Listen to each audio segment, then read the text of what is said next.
This is a Wisconsin Sports Zone update. Well, the Bucks will look to continue their hot streak tonight in Atlanta as game one of a back-to-back for them. Milwaukee has won 6 of their last 7 and are overall 7-3 with trade deadline acquisition Kyle Kuzma. With a win tonight, they would reach 10 games above 500 for the first time this season. They'll tip off tonight at 6:30 against the Hawks and then return home tomorrow to host the Mavericks. And turning to the Brewers, who yesterday added to their starting pitching depth as they signed veteran left-hander Jose Quintana to a 1-year deal. Quintana, who is joining his 4th NL Central team, posted a 3.75 ERA with the Mets a season ago. However, over his last 18 starts, had just a 2.77 ERA and also pitched 11 scoreless innings in the playoffs, 6 of which came in Game 3 of the Wild Card Series against the Crew. The Brewers did fall last night in Cactus League action to the Reds. They are off today and will return to the field to face the White Sox tomorrow afternoon.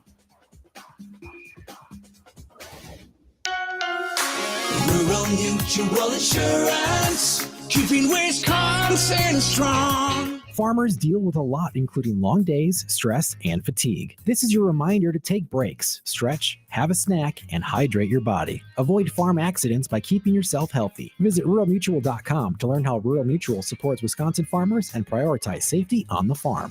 Rural Mutual Insurance, keeping Wisconsin strong. Well, the Badgers dropped just 1 spot in the AP poll, down to 12 after their loss to Michigan State on Sunday. The loss eliminated them from Big Ten regular season title contention. They will now look to hold on to a top 4 seed for the Big Ten tournament to secure a double bye. They can lock that up by winning their final 2 games against Minnesota tomorrow and Penn State on Saturday. And lastly, yesterday, the Packers signed linebacker Isaiah McDuffie to a 2-year deal. For the Wisconsin Sports Zone Network, I'm Austin Harper. He's 100% being released. Well, taking calls.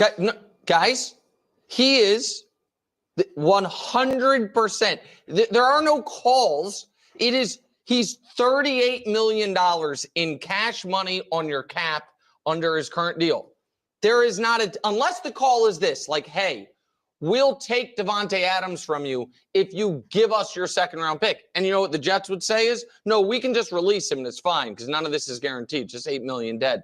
They're like, oh, okay, this is a dumb phone call. Yeah, dumb phone call on both ends. Goodbye. He's getting released. Davante's not going to agree to a contract adjustment, all this stuff, when he knows I'm going to be released, free agent, sign wherever I want for whatever terms I want.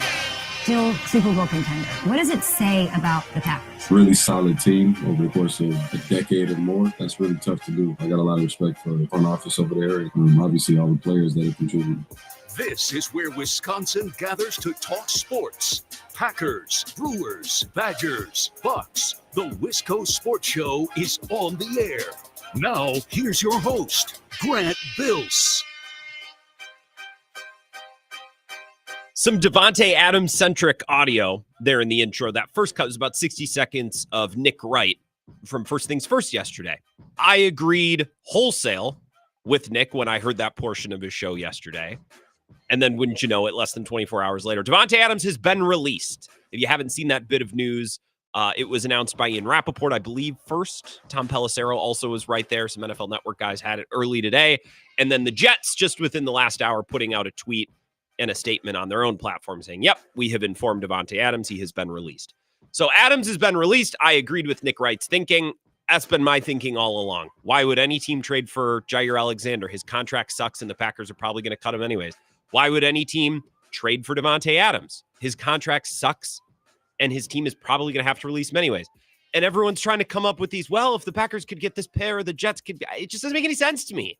General managers in the NFL, for the most part, are the most risk-averse executives and decision makers across professional sports. And I guess, like, maybe hockey decision makers are. I don't know hockey very well.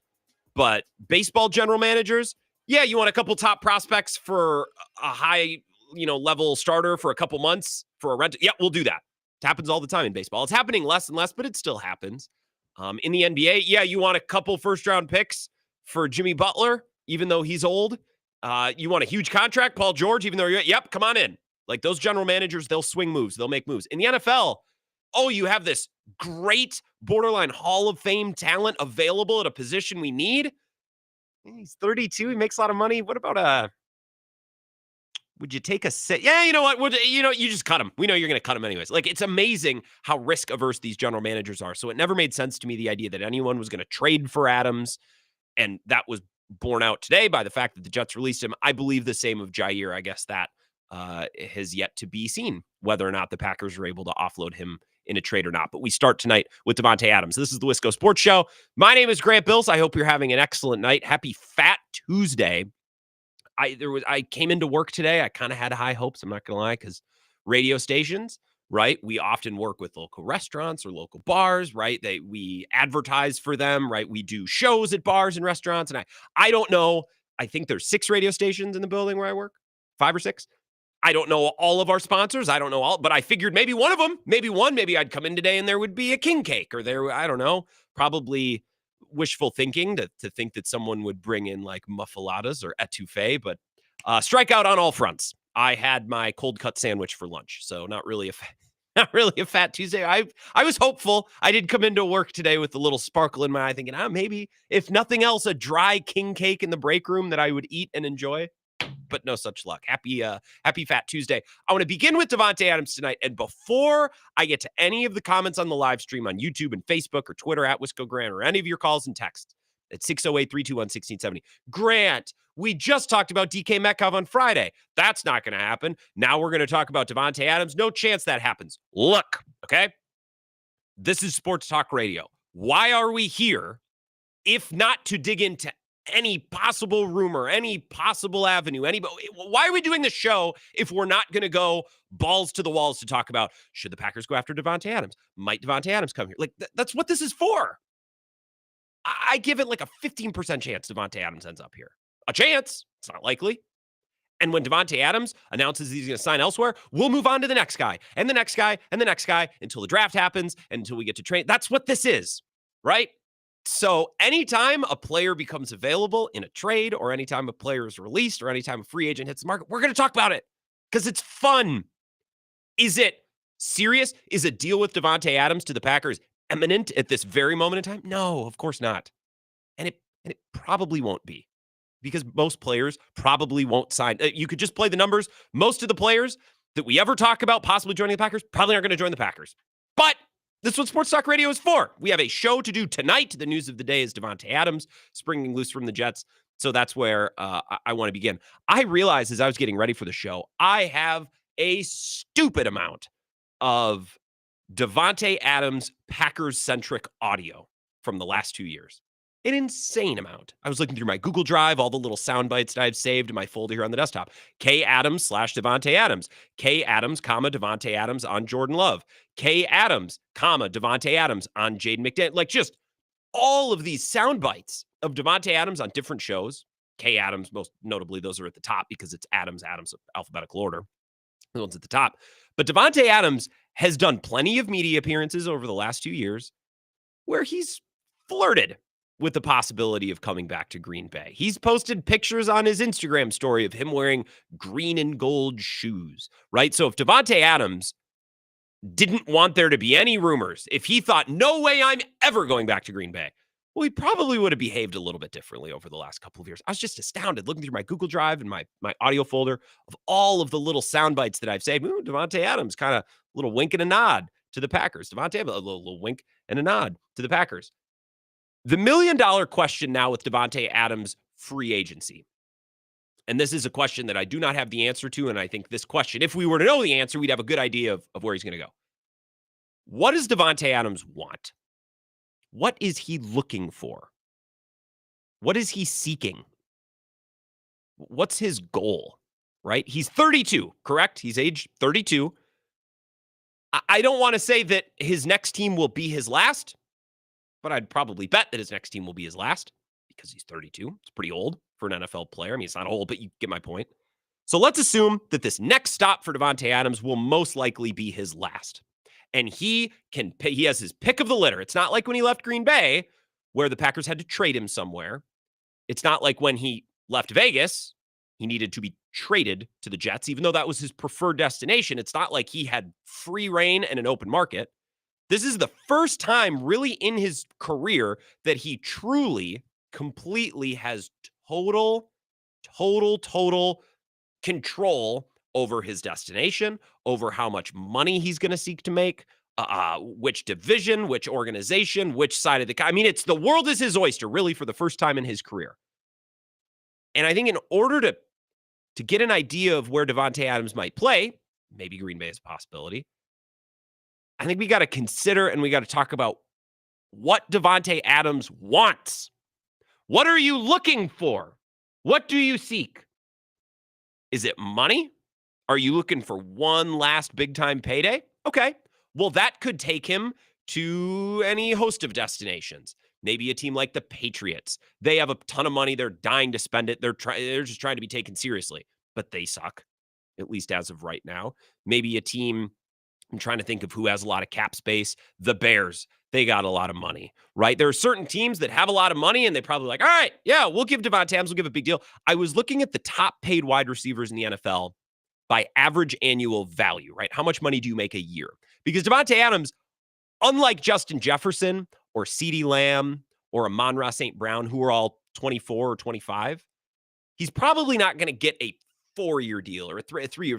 I would imagine that his next contract will be a 2-year deal, probably something a little shorter. So I'm judging on average annual value. The top paid wide receivers in football are Justin Jefferson, CeeDee Lamb, A.J. Brown, Amon-Ra St. Brown, and Brandon Ayuk, anywhere from 35 to 30 per year. All of those guys are between 26 and 25. They're all 26 or 25. Amon-Ra St. Brown's 24. So it's a small window. All those guys are in the prime of their career. The oldest wide receiver who's getting paid a lot of money, in fact, again, we're just looking at average annual value. The only guy over the age of 30 in the top 15 is Tyreek Hill, who makes $30 million a year. I don't think it would be ridiculous for Davante Adams to ask for somewhere around that in his next contract. Can you give me something in the upper 20? Can you give me something, again, average annual value, what I'm making per year, not length of contract. We're not talking about a 4-year deal, but in the here and now, how much money can you give me? If that's what he's looking for, if that's what he wants, he'll be able to probably find that money somewhere, but that will take him down road A. If he wants to win and he wants to be on a contender, well, that will take him down a different path. And he'll probably still make some nice money, but it probably won't be the same amount of money that he would get if he took road A. So if he's going to road B, man, teams that are contenders who might be interested, I mean, shoot, the Rams probably need another weapon. The Chargers certainly need weapons. The Packers could be looking for a weapon. A team like, I'm trying to think of other teams around the NFC. The Eagles certainly, but they have A.J. Brown and Devontae Smith. But over in the AFC, like, could the Bills be a possibility? The Chiefs, could they be a possibility? Those are all teams that could give Davante Adams a handsome amount of money, not nothing, but probably aren't going to give him what he could completely realize if he went elsewhere. So does he want money? That's road A. Does he want to contend? That's road B. Road C, do you want to play with your buddy? Do you want to play with Aaron Rodgers? Okay, well, that's going to take you to the Jets, or not to the Jets, to the Giants. He just was with the Jets. To the Titans. To the Raiders, but he was already on the Raiders, so I feel like that's kind of out. So again, does Davante Adams want the most money possible? Does he want to contend? Does he want to play with Aaron Rodgers? Those three things are all very different, right? So they're all of these different paths and options and doors. And I don't know which teams to circle or which teams to maybe think about as Davante Adams destinations, because I don't know what the guy wants. If you look at the last couple of years of Davante Adams' career, from the end in Green Bay to Vegas, to the end in Vegas, to the Jets, to the end with the Jets, because he was released earlier today, if you're just joining the show, Davante Adams has kind of been reacting to something else. His decisions have been made based on the actions of someone else. He left the Packers because the Packers drug their feet on an extension, and he felt disrespected. And there was some uncertainty at quarterback, which is fine. But I think mostly he left Green Bay, not necessarily because he's like, I got to go play here, but because, well, I don't really like what's going on here. Okay, so what's my next best option, right? So he goes to Vegas. Once he arrives in Vegas, they get rid of his buddy, Derek Carr. They fire their coach. They suck. And Davante Adams says, well, I got to get out of here because I thought I was going to be playing with my buddy Derek Carr. I thought we were going to be good, which was delusional, but still he thought it, right? So now I got to get out of here. Goes to the Jets. They get rid of Aaron Rodgers. I got to get out of here. They cut him. He has been reacting to somebody or something else for 5 years now. I guess not 5 years, 3 years, 4 years, because his last year with the Packers was 22, 21, or was it 21, 22? He left a year before Rodgers. Close to 5 years. He's been reacting to the whims and the wishes and the actions of somebody else. For the first time, really in his career, he can look at the landscape. He can look around at all the teams and all the quarterbacks and all the coaches and all the general managers and go realize what he wants. Not, I got to get out of here because of this. I got to dip out of here because of that. No. You are a complete and total free agent with total control and agency for the most part over where you're going to go play. And it's a spot he's really never been in. And for that reason, I don't really know what to expect. You know what I mean? It's been reported that he wants to play on the West Coast, which to me, I roll my eyes a little bit because, dude, that's how you got in trouble with the Raiders. I want to play with my college buddy. I want to be close to home. Well, the team sucked and you were miserable. You know what I mean? Well, I want to go play with my buddy, Aaron Rodgers. Well, the team sucked. And I can't imagine he had a great time last year, right? So when I hear about, well, he wants to play on the West Coast, he wants to play. Dude, do you want to make money? Do you want to win? Or do you want to play with your buddies? Because wanting to play with your buddies or wanting to be close to home hasn't exactly got you in great situations the last couple of years. And I'm not even saying this in a selfish position to say, hey, man, you got to come to the Packers. I don't really care where he goes. I think there's a world in which it makes sense for him to come to the Packers, but I don't know what he wants. I'm not sure what Davante Adams wants. I don't know that he knows what he wants. He's in a complete and total unique position for the first time in forever. So I'd love to think about the possibility of Davante Adams coming back to the Packers. I think it makes sense, but I don't know if that's what Davante Adams wants because I don't know what he wants. Does he want money? Does he want to contend? Does he want to keep playing with Rodgers? Those are all very different things, and all of those motivations will take him very different places. We can pick this up if you have thoughts on this. We could circle back to DK Metcalf, right? The last rumor late last week that we talked about with the Packers, possibly adding a free agent or making a trade, an outside acquisition this offseason. We're going to talk with Mike Clemens about this and some things that he saw and heard at the Combine last week. He's coming up in about an hour and 10 minutes, hour and 12 minutes. At 5:30, he'll join us for the last half hour of the show or so. I want to get to your calls. 608-321-1670 next. This is the Wisco Sports Show with Grant Bills on the Wisconsin Sports Zone Radio Network.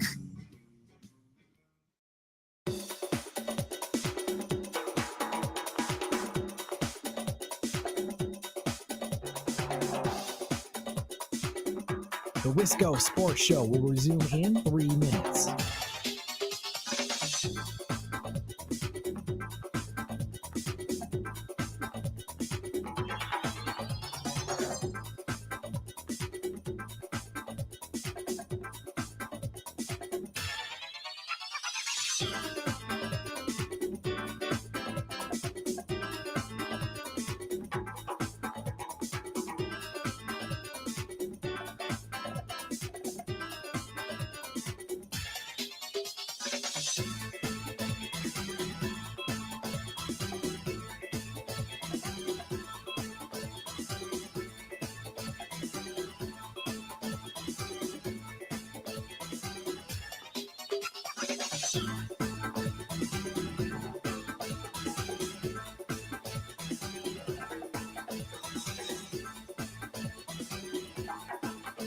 The Wisco Sports Show will resume in 2 minutes.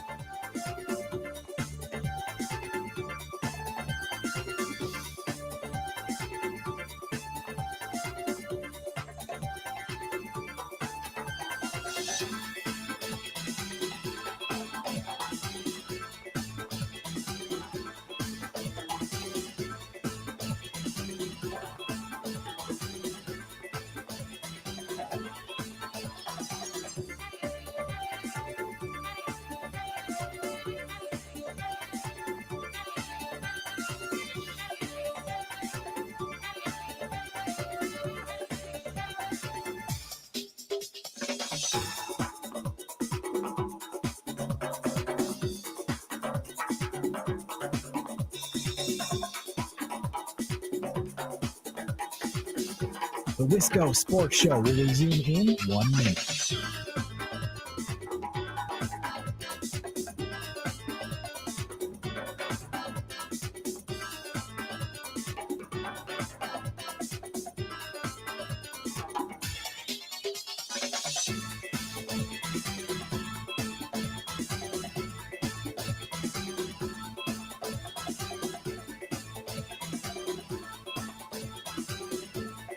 The Wisco Sports Show will resume in 30 seconds.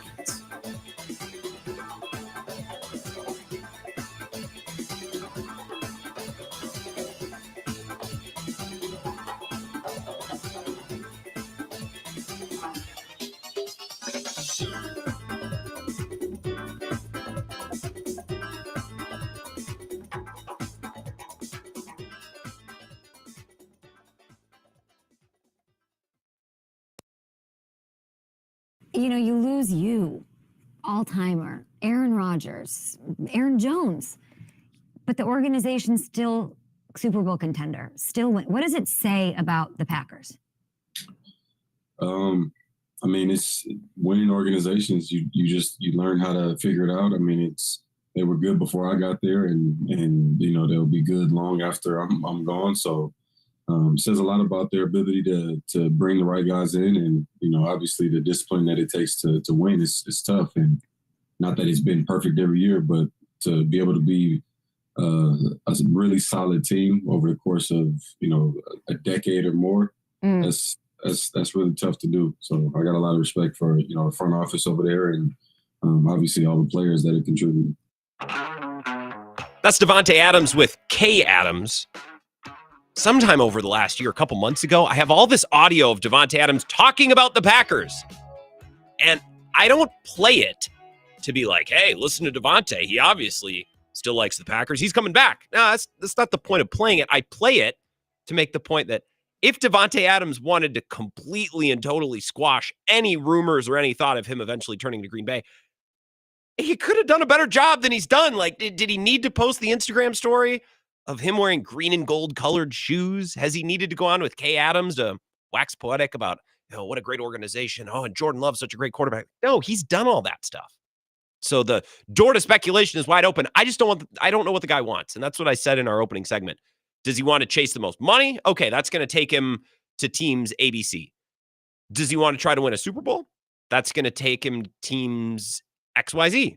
Does he want to play with Aaron Rodgers? Well, that's probably going to take him to teams like 1, 2, or 3, like all very different. I don't know what he wants. Clemens Mike on the live stream says, I think Davante wants to marry Aaron and ride off into the sunset. Maybe he just wants to continue with Aaron until their careers are done. Maybe, but I think that's how he's gotten in trouble a little bit the last couple of years. I want to go play with Derek Carr. Well, that didn't work. I want to go play with Rodgers. Well, that kind of like, dude, do you want money? Do you want the best situation? Do you want Rodgers? Those are all very different things. And that's why I can't really get a read on where Davante Adams is headed next after he was released by the Jets earlier today. Your thoughts, your calls as promised. 608-321-1670. Wisco Sports Show. Who's this? Hey, Grant, Clement Mike. Hey, Clement, that comment made me laugh. I think maybe he does just want to stick with Aaron Rodgers. But, man, that might take him to the Giants, and they might stink, or the Titans, and they might stink. You know what I mean? Like, okay, you get to play with Rodgers, but what if the team stinks? How is that how you want to end your career? I know exactly what you're thinking. They're good buddies, and they want to play together. But sure. 2 years ago, if the Packers would have said, geez, maybe we want Davante Adams.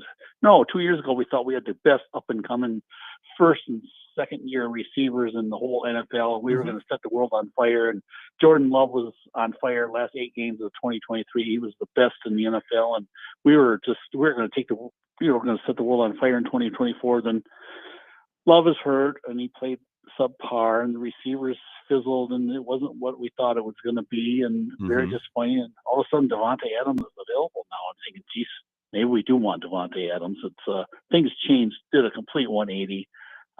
So I don't know, maybe we do need Davante Adams. It's completely different from what it was last year. So I'm open to Davante Adams. Last year I would have said no way, but now maybe we do need Davante Adams. Well, and look, and this is what I said about Christian Watson's injury when it happened too, and it's a bummer. Obviously, I wish he was healthy, but his injury gives them a little bit of clarity on how to build their team this offseason. You know what I mean? Like, you can bring in a guy, you can draft a guy, and you don't necessarily need to worry about the mojo of the group.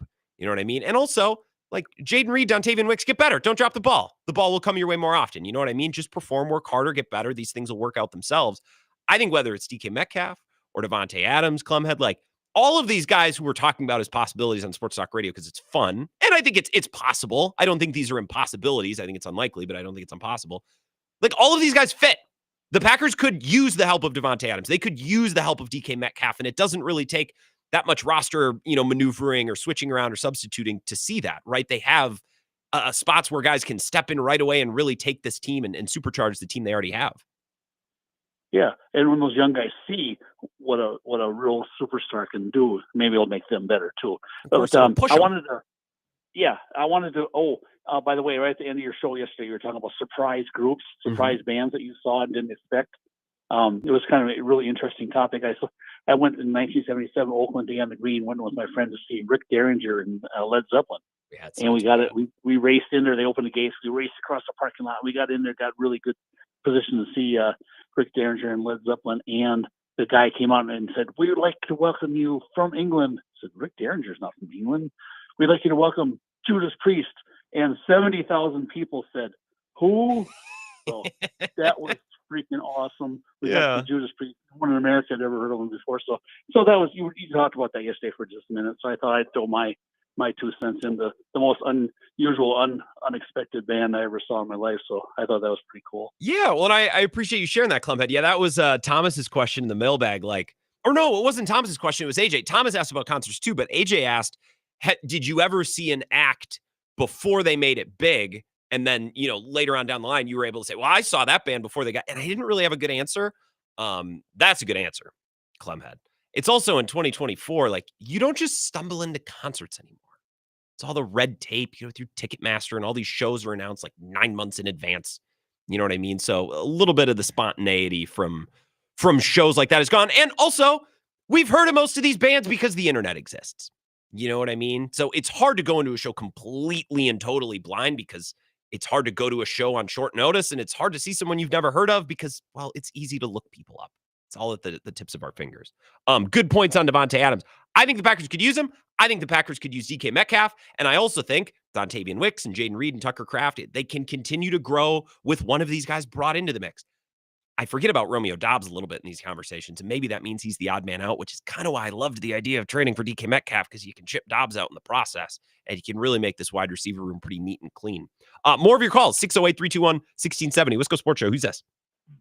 Grant, I think we're asking the wrong question here. Okay. It's not what Davante Adams wants.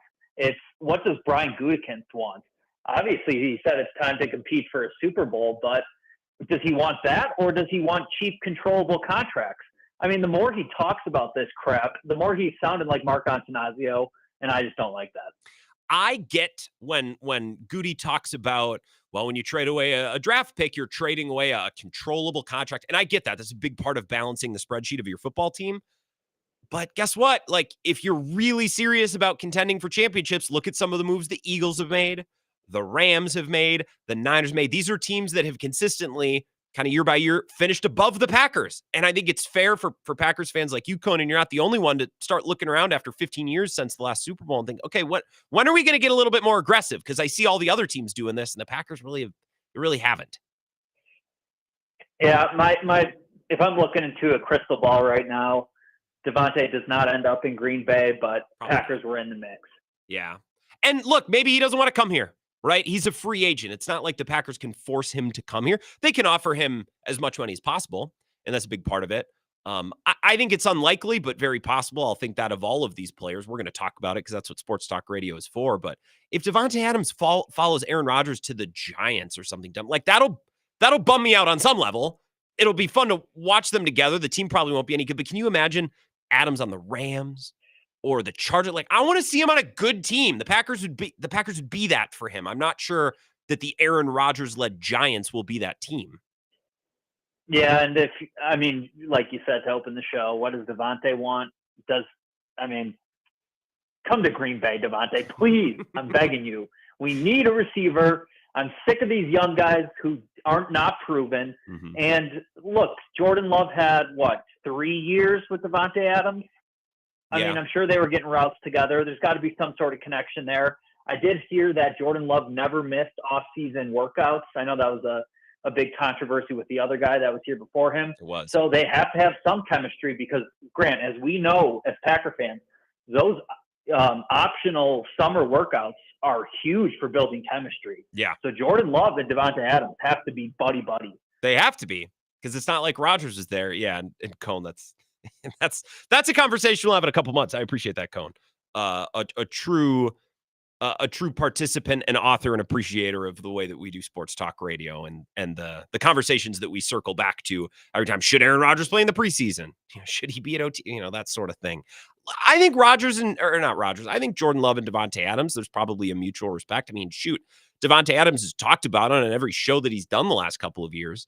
I mean, Davante Adams could go to more proven quarterbacks. He could go to Matthew Stafford and the Rams, right? Like, that's an okay. But is Justin Herbert and the Chargers, is Justin Herbert any more proven than Jordan Love from a success in the postseason standpoint? No. They both have a win or two. That's about it. Brock Purdy, now he could go to the Niners. I see people pointing out the Niners as a possibility. Ricky Pickle, comments on the live stream. Now there's talk that Purdy might get traded, not close on negotiations, Rodgers and Adams to the Niners possible. So there's two schools of thought with the Niners. And I think the Niners are at the front of our minds when discussing Davante Adams because we've been told over and over again, well, Adams would really like to be on the West Coast. Okay, well, I'd like to make $10 million, but, sometimes it's not the way the world works. It's just whatever. So the Niners are front of mind because they're on the West Coast. Part of me thinks the Niners are old and expensive. Bringing in another old and expensive guy like Davante Adams doesn't really make sense for the Niners. Okay, you can look at it that way. Or you can look at it another way. The Niners are already old and they're already expensive. So for one more year with this current group, bring in Rodgers and Davante Adams and see if you can't strike gold and win a Super Bowl. Okay, I could see that line of thinking as well, especially if they're not sold on Brock Purdy long term. But I've heard for 2 years now that they're sold on Brock Purdy long term. So I'm a little hesitant to believe reports. Well, the Niners and Purdy, they're not close. Okay.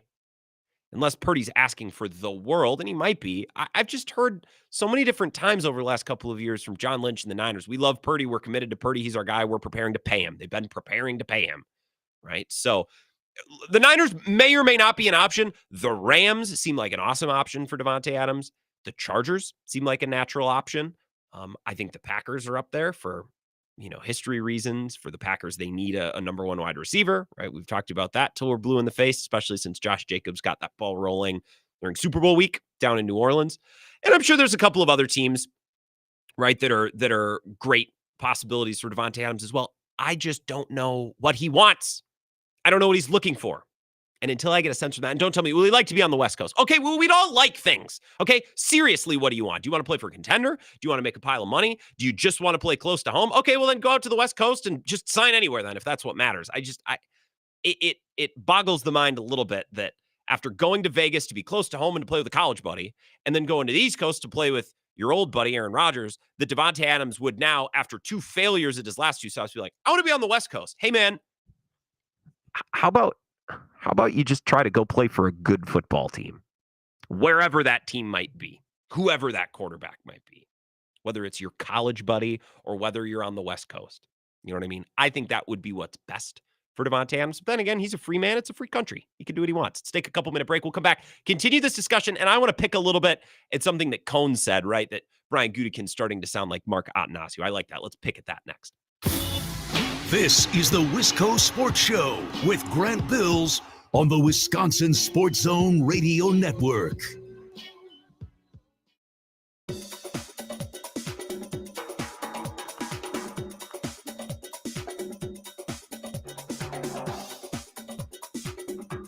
The Wisco Sports Show will resume in 5 minutes.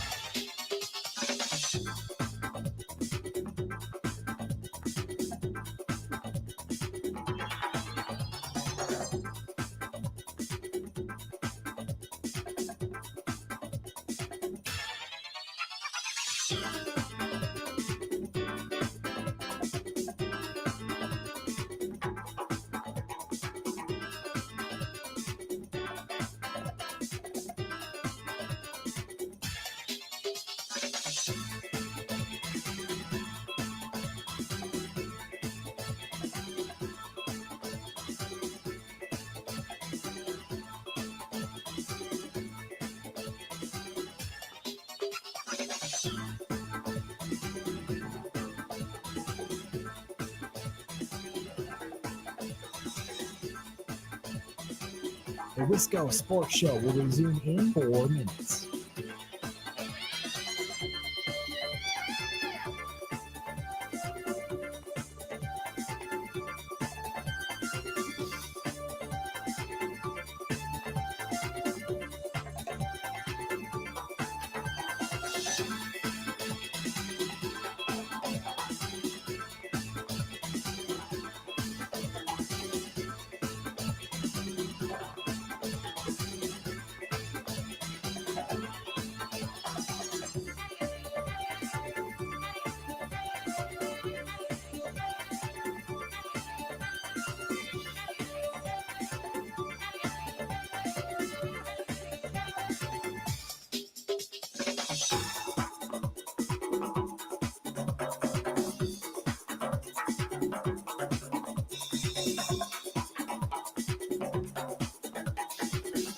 The Wisco Sports Show will resume in 3 minutes.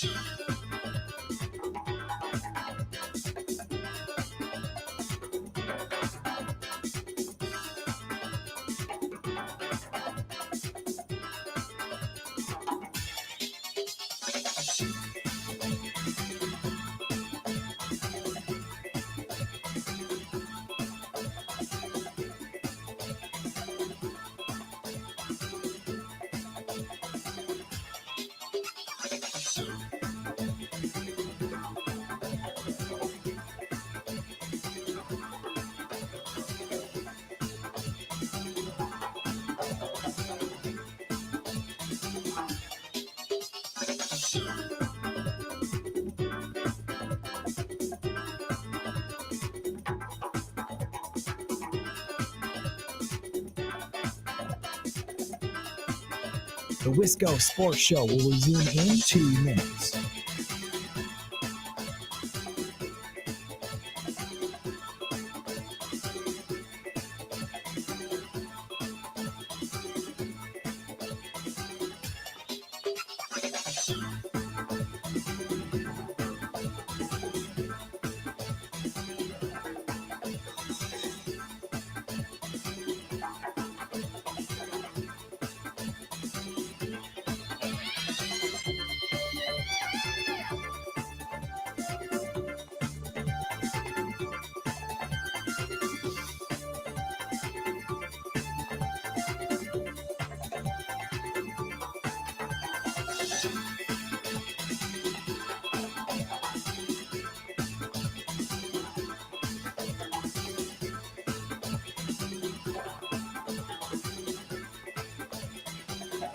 The Wisco Sports Show will resume in 1 minute.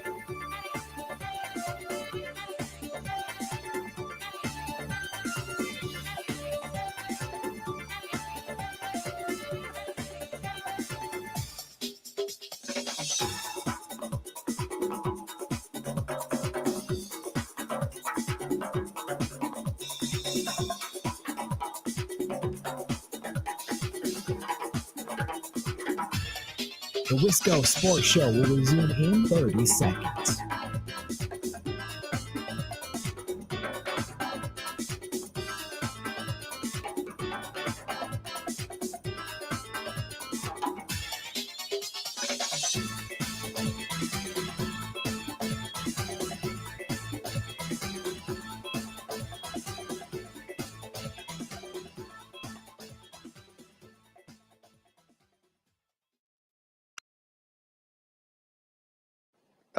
And I'm assuming you're talking about a player, like a veteran player, right? Yeah.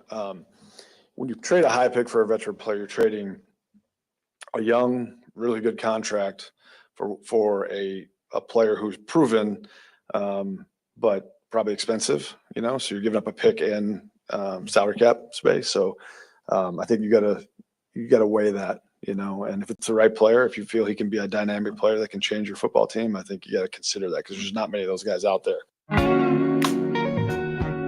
It's a comment from Brian Gutekunst, his end of the year presser, and I think that's what Cone was getting at, our caller, Cone Roller, before that last break. He said, it kind of sounds like Mark Attanasio. All right. Interesting. We can explore that thought. Like to take more of your thoughts. Davante Adams has been released. So like we did with DK Metcalf, we're going to kick it around as a possibility and talk about it because that's what sports talk radio is for. 608-321-1670. To consider DK Metcalf from Friday, again, look, I think DK Metcalf could join the Packers and fit in immediately. He's the new Christian Watson. If you trade away, as rumored, Romeo Doubs and a pick, Doubs is out of the picture. So DK Metcalf is your man beater, your field stretcher, your proven guy who's making good money. And then behind him, you have Dontavian Wicks, Jaden Reed, Tucker Kraft, right? However you feel about Bo Melton and Malik Heath, that's your thing. I'm not going to reference them, but I will reference Jaden Reed and Dontavian Wicks because I'm still really, really high on both of those guys, even though they didn't take a massive jump in year 2.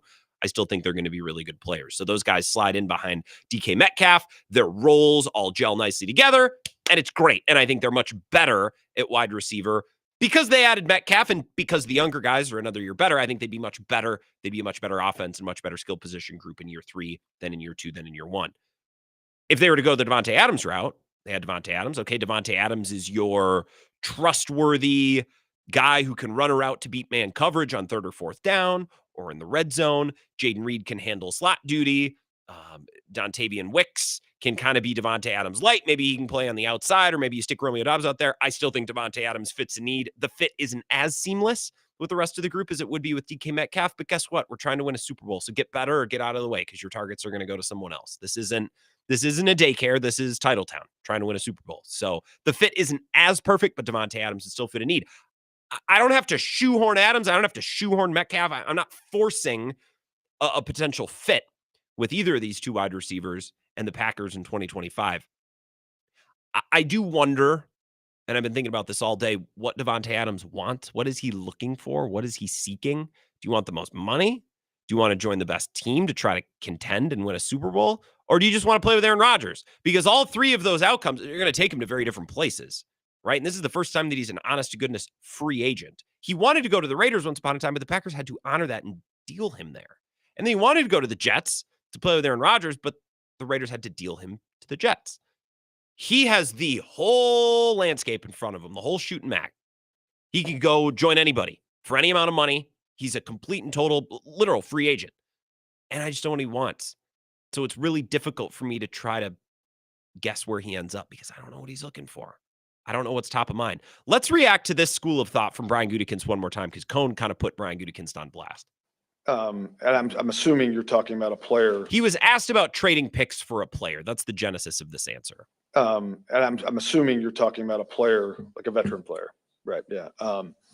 When you trade a high pick for a veteran player, you're trading a young, really good contract for a player who's proven, but probably expensive. So you're giving up a pick in salary cap space. So I think you gotta weigh that. And if it's the right player, if you feel he can be a dynamic player that can change your football team, I think you got to consider that because there's not many of those guys out there. So it does kind of sound Mark A-ish, right? Not to cross sports, but I do think there's a parallel here between the way the Brewers view their contracts and the way they build their roster and the way that the Packers do, right? When you talk about young, controllable talent, right? That's the way the Brewers approach it. And I'm not going to say the Packers have signed free agents and the Packers have spent money. It's always kind of funny to me when I watch television or listen to sports talk radio and you hear people say, well, the Packers, they're not ones for free agency. Sure. Unless you recognize the last 3 off seasons that they've had money to spend, they've spent it. Right? They got Zadarius Smith, Preston Smith, Adrian Amos. Before that, remember the offseason where they went hog wild for Jimmy Graham and Muhammad Wilkerson, that whole deal. And then this last offseason, they just signed Josh Jacobs and Xavier McKinney. No big deal. Top of the market deal. So I kind of laugh when people say, well, the Packers, they normally sit out free agency. Well, not really. But I guess historically for most of Ted Thompson's career, they did, but not in the last 8 years or so. No, not at all. That's not how Brian Gutekunst has operated, but that's neither here nor there. The Brewers operate that way. They prioritize young, controllable talent because they have no money, right? The Packers don't have the same restrictions the Brewers do relative to their competition. The Packers have restrictions. There's a salary cap, and it's pliable and flexible, and you can find workarounds, but there is a real salary cap that controls how these teams operate. You only have so many draft picks, not so much money, but so do all the other teams. It's a much more level playing field The Brewers are competing against other teams, and they need to find a way to make up ground in payroll and resources. So they do so by prioritizing young, controllable talent, which is smart. The Packers don't have the same restrictions relative to the teams within their own division and league, right? So to hear Brian, you can say, well, when you trade away a draft pick, you're giving up a young player on a nice, controllable deal. Sounds a little Brewerish.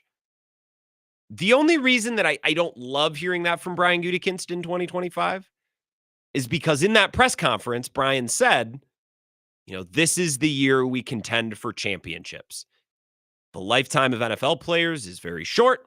We need to really ramp up our sense of urgency, which I think Packers fans really appreciate. They appreciated hearing that. And Goody kind of said that unprompted. And then in his last couple of media availabilities, he's been like, well, we're going to continue our same process. We're going to do the same things. And I think Packers fans, and you could hear it in Cohn's voice before the break, I think Packers fans are looking around thinking, when are we going to, give it a little extra gas? Because teams around us in our conference have been doing it, and the Packers have been the bridesmaid and never the bride. So I think this offseason is a critical inflection point. And if we come away from this thing without any add-in free agency, without any trade acquisition, and it's just more draft picks, I'm not going to say it's the end of the world, but it's more of the same, and the same hasn't been good enough up until this point, at least for 15 years. 608-321-1670. Let's take a call. Wisco Sports Show. Who's this? Oh, I love this type of topic, Grant. It's a We're good talking topic. business of professional sports. And to Cohn's point, you hear GMs say this, and I think it goes with the theme that I often refer back to of the people within sports who are most invested in actually competing for championships are the fans. Of fans, players, coaches, front office, and owners. The fans are the people who care about championships the most. Everybody else is trying to keep their job. And so when Gutekunst says something like that, he knows that if he takes a big swing on a free agent receiver and loses first and a second round draft pick, right? His ability to field a competitive football team, because no GM gets fired for making the playoffs, right? Mm-hmm. His ability to have longevity, to keep his family in one place, the flux that is professional sports as a job, is crazy. And that's why you see coaches who are conservative, right? And that's why you see, I think, owners and GMs be conservative.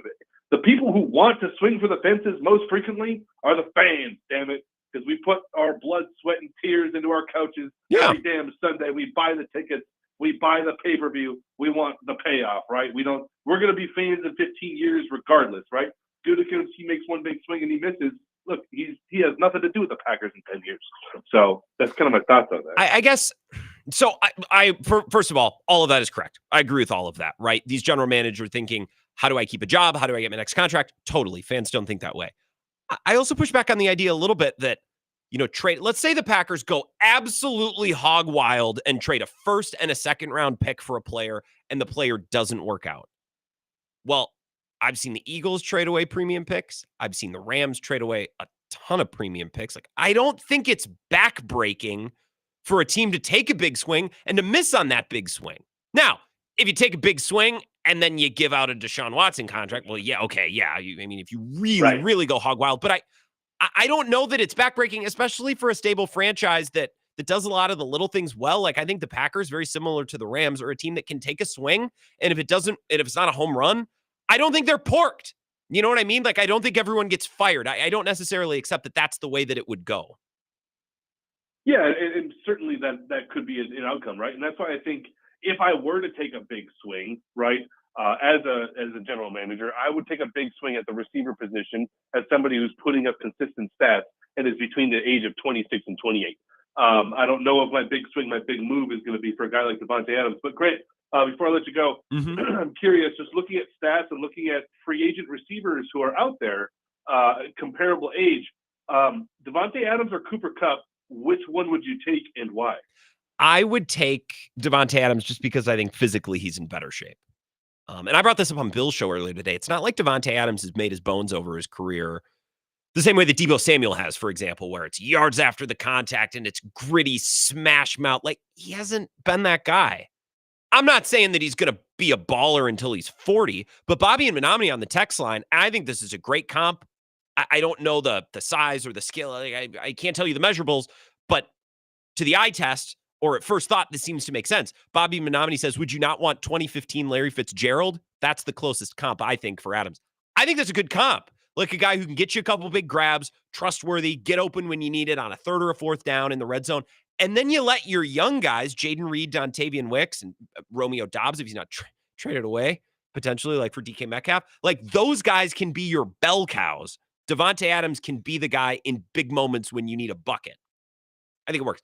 And Davante Adams has just been healthier. I know he's dealt with injuries too. Davante Adams, so calm down, Vagabond John. But Cooper Kupp's been really, really beat up. And I just think Davante Adams has more in the tank. Let's take one more call before our break. Let's go Sports Show. Who's this?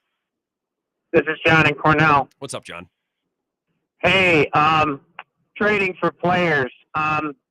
There's a certain roll of the dice for sure, but it depends on who the player is. Like you said, Deshaun Watson. When the Browns traded for him, it was a terrible idea because Deshaun Watson was questionable. However, if you take somebody like Myles Garrett who wants to leave Cleveland, that's a solid trade because you know you're getting a talented player. So in terms of swinging for the fences, It makes more sense with a talented player versus somebody who's questionable. Yeah, and that Deshaun Watson thing, and I shouldn't have even brought it up because that's such an outlier, but there is an example of how you can take a big swing and sink your franchise if it doesn't work. Players like Myles Garrett, Max Crosby, right? Like these are as close to proven commodities you can get. And of course they could always get hurt, but okay, if then he gets hurt, you're out a player that you would have taken in the first round. And it's not like those guys have been game breakers for the Packers anyways. That's kind of a lazy argument, but I think it's an argument that at least applies a little bit here, John. For sure. Agreed. And I think, it depends on who you're trading for. I think, like the Rams, when they traded for Matthew Stafford, they gave up 3 first-round picks. They did win a Super Bowl, so you could argue that was kind of a lot, but hey, they got a Super Bowl. I think if it's a quality player and you trade the world for it, that makes sense. I think it's personally bad when teams trade a lot for a player that's in the draft. Like when the Eagles traded up to the Cleveland Browns to get Carson Wentz. Sure. They gave up like 6 picks. He kind of sort of was a bust. He never really, he did well, but then he kept getting hurt, so on and so forth. He would have won an MVP had he not gotten hurt. I feel like that's a weird example. But what about, I'll give you a better example. The Saints giving up the Packers their first-round pick for the rights to jump up and draft Marcus Davenport. You know what I mean? So essentially spending 2 first-round picks on an unproven guy to the draft. I'm with you on that. I think that's probably a better example. Yeah, and because the problem with the draft is you just have no idea. If the player pans out, you'll make out like a bandit. But if you got to give up, the Redskins or the Commanders when they traded for RG3. Yep. They gave up like 8 or 9 picks. Sadly, he kind of was a bust. But, the draft is more of a crapshoot versus a quality veteran in free agency. So Brian Gutekunst should, loosen up a little bit. Think if Myles Garrett went to the Packers, it would completely have changed their defense this year. Yeah, well, it would certainly have improved their pass rush, which maybe lifted the ceiling on their defense. John, I appreciate the call. I like to remind folks that their defense wasn't really the issue. Their defense was the better unit on the field down the stretch when the games were the most important last year, and they actually played pretty darn well against the Eagles without a pass rush too, which is pretty unbelievable. So their principles elsewhere were pretty darn good. Point of that segment, I think it's possible to take a big swing without mortgaging your entire franchise. And we've seen that play out between teams like the Eagles, teams like the Rams. Oh, the Rams missed the playoffs once after winning their Super Bowl. Yeah, and the Packers missed the playoffs in 2022, and they never went nearly as balls to the walls as the Rams did, trading first-round picks, second-round picks. They just didn't have any picks forever. Got to take a break. We'll wrap up hour number 1 of the Wisco Sports Show next. This is the Wisco Sports Show with Grant Bills on the Wisconsin Sports Zone Radio Network.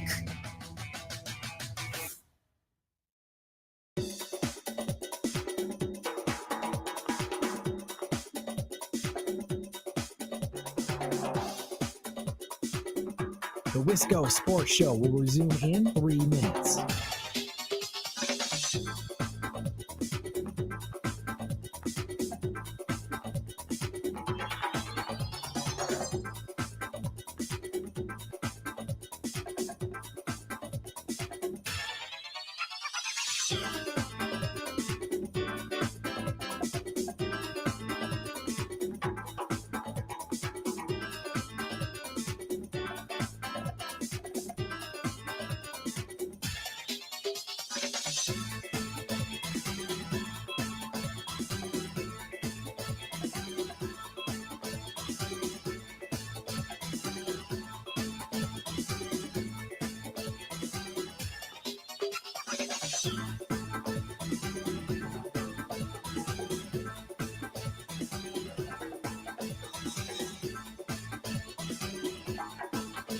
The Wisco Sports Show will resume in 2 minutes.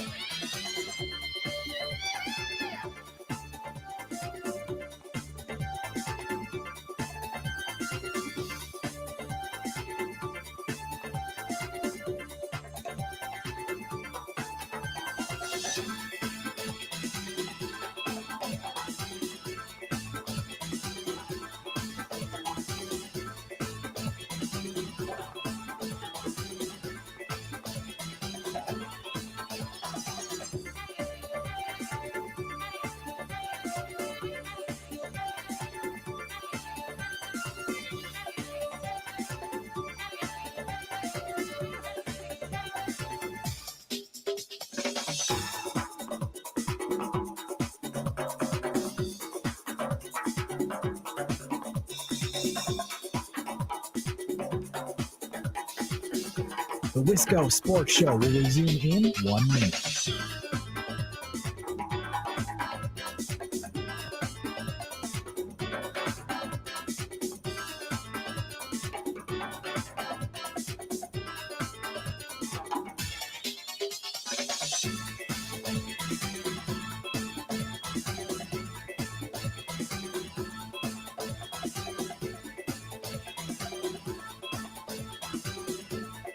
The Wisco Sports Show will resume in 30 seconds.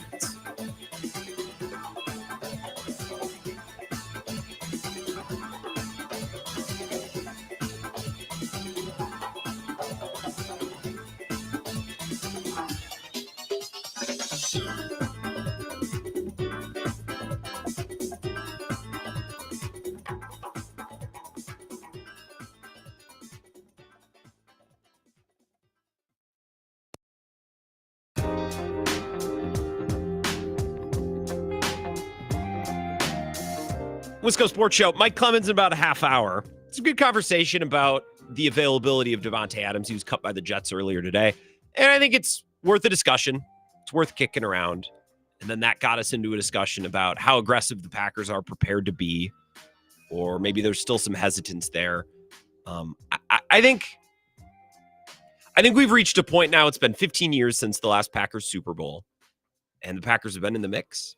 They've been right there. They've played, obviously, in a bunch of NFC championship games, and they were a couple of passes or a couple plays away 2 years ago from being back in an NFC championship game. This year, came up a little short, losing in the wild card round of making it back to the NFC championship game. It felt like our friend who joins the show sometimes, Bart Winkler, said this forever. The Packers were always built to lose in the NFC championship game. It's kind of felt that that's how they were built. It kind of felt like that's how they were operating, right? And I think it's completely and totally fair for Packers fans to feel that way. I think now that we're 15 years removed from the Super Bowl and we've seen the Niners, be the bride to the Packers' bridesmaid more than once. We've seen it from teams like the Lions, the Commanders, the Eagles, the Rams, all better than the Packers this year. Team like the Bucks. And Packers fans are starting to look around. It's like, okay, when are we really going to try to take a rip at this thing? And I understand Packers fans this offseason, more so than the last couple, really starting to feel that way. We'll talk more about this next. First, an update. Austin Harper, how lucky are we?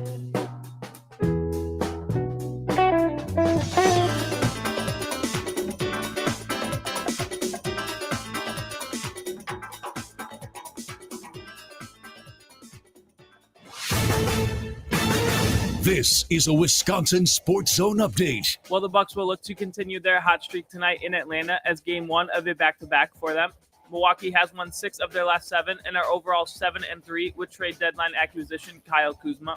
With a win tonight, they would reach 10 games above 500 for the first time this season. They'll tip off tonight at 6:30 against the Hawks and then return home tomorrow to host the Mavericks. Turning to the Packers, who today re-signed kicker Brandon McManus to a 3-year deal worth around $15 million. McManus, who joined the team in Week 7, went 20 for 21 on the year and had 2 game winners. This signing comes after Green Bay also re-signed linebacker Isaiah McDuffie yesterday to a 2-year deal. Next up for the offseason will be the free agency window, which will open next Wednesday, and then the draft will be in Green Bay from April 24th to the 26th. Rural Mutual Insurance, keeping Wisconsin strong. Farmers deal with a lot, including long days, stress, and fatigue. This is your reminder to take breaks, stretch, have a snack, and hydrate your body. Avoid farm accidents by keeping yourself healthy. Visit ruralmutual.com to learn how Rural Mutual supports Wisconsin farmers and prioritize safety on the farm. Rural Mutual Insurance, keeping Wisconsin strong. Well, the Brewers yesterday added to their starting pitching depth as they signed veteran left-hander Jose Quintana to a one-year deal. Quintana, who is joining his fourth NL Central team, posted a 3.75 ERA with the Mets a season ago. The Brewers did fall last night in Cactus League action to the Reds. They were off today and will return to the field to face the White Sox tomorrow afternoon. And lastly, the Badgers will look to bounce back tomorrow night after falling to Michigan State on Sunday. Although they can no longer win the Big Ten regular season title, they can secure a top 4 seed and double bye for the Big Ten tournament by winning their final 2 games. For the Wisconsin Sports Zone Network, I'm Austin Harper.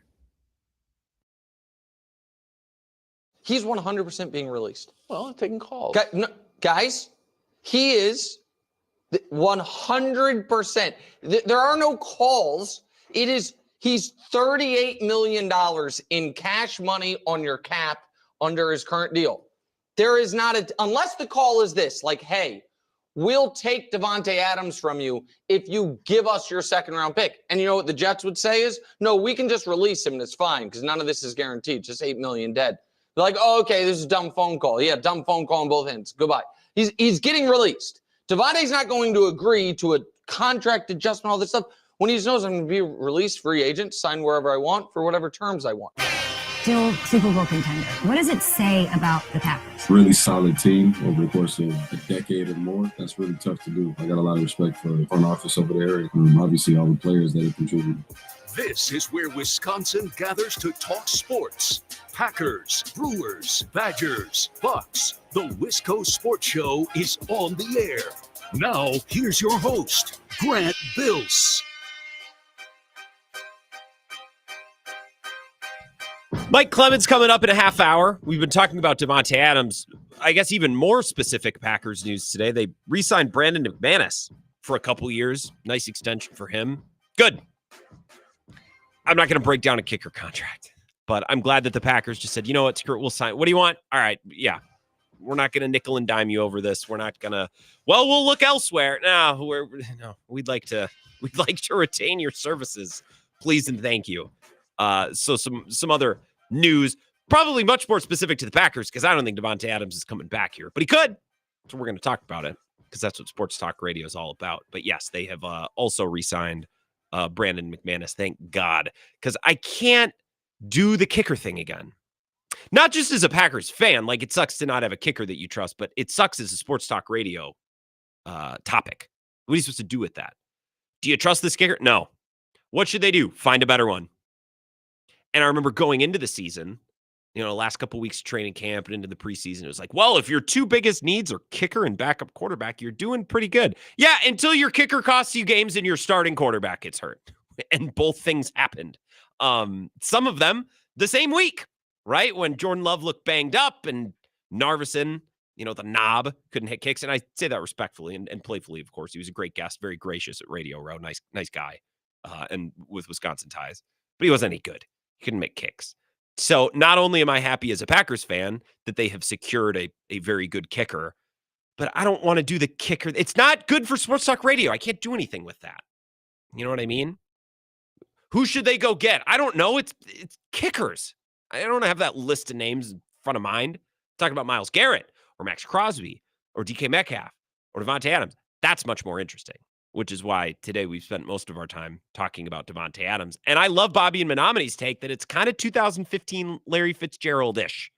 Not going to physically dominate and overpower anyone, but a really smart player who can get open and make big plays in big moments. Like, remember in the 2021 NFC Championship game against Tampa, when they needed a touchdown late in the game, Davante Adams sprung open in the end zone and Aaron Rodgers hit him right in the hands. Of course, Davante Adams dropped it, but man, he was open and the play was there to be made. That's just kind of the story of the Packers and NFC Championship games over the years. 608-321-1670. If you have a thought or a comment, I can take your texts as well as your calls. Something else that I had on my rundown today that kind of got pushed to the side because Davante Adams was released and then the Packers re-signed McManus, and also, the Brewers signed Jose Quintana yesterday. It's kind of a big story, and Isaiah McDuffie's back. But in the bigger picture NFL world, I've just been really interested with all of the takes and comments that have come out this week so far surrounding Shedeur Sanders. And if you're someone who's really into the draft and you're starting to do mock drafts and you're reading mock drafts and you're really starting to think about who could go top 5, who could go top 10, and of course, who could be on the board for the Packers later on. But for the most part, you and I read about the draft. It's really the top 10. After that, it's like, okay, where did the Packers pick? And, I'll circle some of these names and know some of these positions. But for the most part, it's the top 10. And it's the quarterbacks, right? Where are these guys going to end up? So the combine was last week, right? Let's just think of the timeline here. The combine was last week. So the content that has since been created, Monday is a big day for podcasts, and a lot of podcasts are recorded on Sunday night, and then they publish Monday morning. So yesterday, we had kind of our first batch of different podcasts and different bits of content post-combine. And then today, and yesterday as well, you had all the daily shows on television and radio where you're starting to get some of this information that's been packaged and kind of, because during the combine, it's like, hey, I kind of heard this thing. Everyone was talking about this today. It's kind of informal, just kind of passing along of information.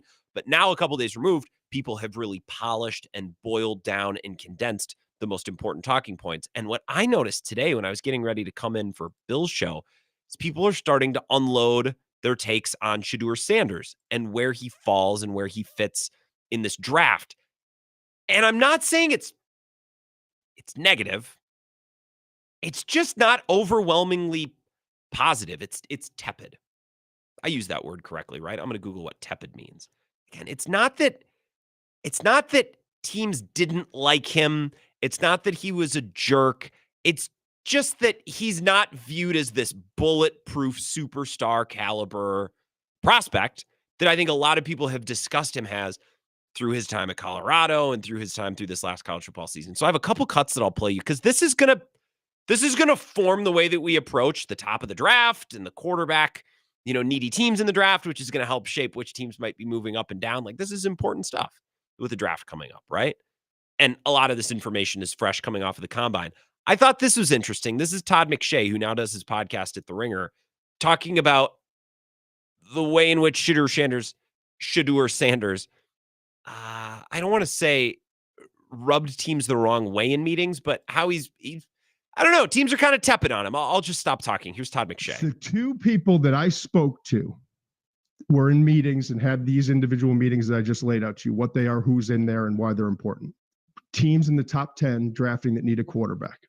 The two people that I spoke to in these positions left the meeting feeling like Shedeur Sanders was not overly concerned with what they thought of him. They had a 15-minute meeting with him, and when they were done, they both said in different ways, different words, that they did not feel like Shedeur Sanders cared all that much about what that organization thought of him. So I have a couple thoughts on this. First thought, and I just have individual thoughts. My first individual thought is, we may have moved past the days a little bit where these prospects come in and they're wide-eyed and, oh, yes, sir, no, sir. Yeah, quiz me on the whiteboard, quiz me on that. You got to remember now, since Caleb Williams came out, he was kind of the first. These guys are pros. They've made a lot of money. They have a big following. They're superstars in their own right. I don't know that we're going to get the same amount of ass kissing from prospects moving forward that we were accustomed to for so long. Like they would sit down with John Gruden and they'd go over the whiteboard and then they'd get in these meetings and he's super gracious. And Shedeur Sanders has already made a pile of money and he's a superstar in and of his own right. Right? I'm not saying that he came into these meetings as a cocky jerk, but college players historically have been very subservient. This is a different era now. These kids have had some different experiences, right? They've enjoyed successes and they've enjoyed resources and the limelight in ways that past players just haven't. So I wonder if there's going to be an adjustment period when a player comes into a meeting and it's just like, okay, the player also wants to know how you're going to set him up for success. Like, this is more of a two-way street rather than the team saying, what can you do for our team, son? And then the young player's like, well, I got just, whatever. I just can't wait to get in here and get to work and study. And I don't know that every quarterback is going to have that same approach. And that's, partially due to the way that college football has changed. And I don't think that's going to affect every player the same way, but you're going to have superstar players. Caleb Williams is the first. I think Shedeur Sanders is probably one of the next guys. He's already a superstar. There's already a level of success and achievement there. So that's a little bit of an adjustment. That's thought number one. Thought number two, right? Like, and let's listen to this cut one more time from Todd McShay. The two people that I spoke to were in meetings and had these individual meetings that I just laid out to you, what they are, who's in there, and why they're important. Teams in the top 10 drafting that need a quarterback. The two people that I spoke to in these positions left the meeting feeling like Shedeur Sanders was not overly concerned with what they thought of him. They had a 15-minute meeting with them, and when they were done, they both said in different ways, different words, that they did not feel like Shedeur Sanders cared all that much about what that organization thought of him. So that last part. I also wonder if Shedeur Sanders and his father, Dion, have talked to certain teams and they have an understanding of where he's going. You know what I mean? Which, by the way, historically would have applied to Dion back in the day, because wasn't Dion the guy who, the Giants gave him this big binder and they're like, study this or learn this. And Dion just ignored it because he's like, I'm not making it that far. I'm going to be drafted before you guys have a chance to pick me. Right. So I wonder, because Dion has talked before about like, what has he said? I don't want to misquote him, but he's hinted or spoken directly to the fact that there might be 2 or 3 teams. Like, there's certain spots that Shedeur's just not going to go to, right? He's talked about that. So I wonder if Shedeur Sanders goes into some of these meetings with certain teams, like, okay, I'll do this meeting and I'll be respectful. I'm not going to be a jerk, but I'm not really going to lose any sleep over this because I know where I'm getting drafted. Or I've had conversations with certain teams and I know who might pick me, and buddy, you're not one of them. You know what I mean? So that was my reaction to that cut.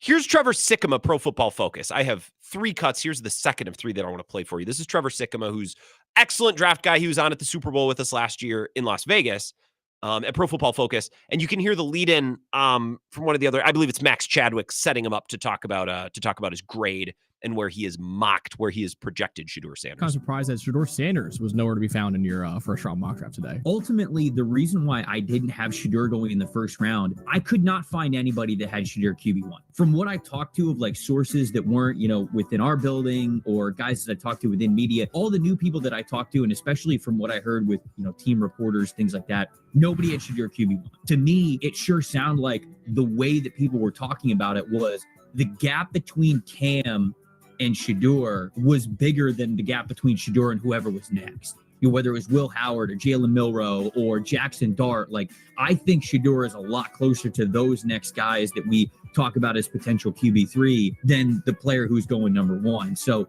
you have a little bit of rumors here with Adam Schefter last week says the thing that he is the most confident about in this draft was that he believes the Browns are going to draft a quarterback at number 2 overall. Right. I don't think they're just going to take any quarterback. I think that if Cam Ward is there, they'll take Cam. I don't think it's consensus that the NFL views this guy as a first-round pick, let alone a top 10 pick. So this is where draft analysts, and a phrase that Nagler and the Cheesehead TV folks use, the draft industrial complex, right? The rows and rows of folks at the combine who are just cranking out mock drafts and all of the podcasts and all of it's big business. It's big content business. The draft is. This is where the draft business loses me a little bit. You know what I mean? Because you'll have someone who's brilliant, like Trevor Sikkema, say, he's not a first-round player. I'm not giving him a first-round grade. Okay. If you line up every football player in this draft, regardless of position, and you rank them by how good they are, yeah, maybe Shedeur Sanders is not one of the 32 best players, which means he doesn't get a first-round grade. Something like that. I know it's a little bit more complicated than that, but I'll keep the terms of giving grades to players first, second round, keep it as simple as possible for the point that I'm trying to make. Maybe Shedeur Sanders is not one of the pound-for-pound best 32 football players in football, but guys, he's a quarterback. And he's not just going to go in the first round. He's going to go in the top 10. Because if a team really wants him and there's a team that believes that's our franchise quarterback, they're not going to wait. Gone are those days of, well, we like that quarterback, but he'll go about in the 3rd round. No. Bo Nix, he goes in the top 15 now. That's how this works. So I roll my eyes a little bit, and that's where the draft people lose me a little bit when they're like, I don't even give Shedeur Sanders a 1st-round grade. Okay, well, grade him whatever you want. He's going top 10 because he's a quarterback, and that's how it works. I mean, I hope the Raiders take him because that's fun. I'm cheering for that because that's the most entertaining outcome. I think that would be fun. I don't know where he ultimately goes, but I know he's going in the 1st round. And I bet I don't have a mortgage.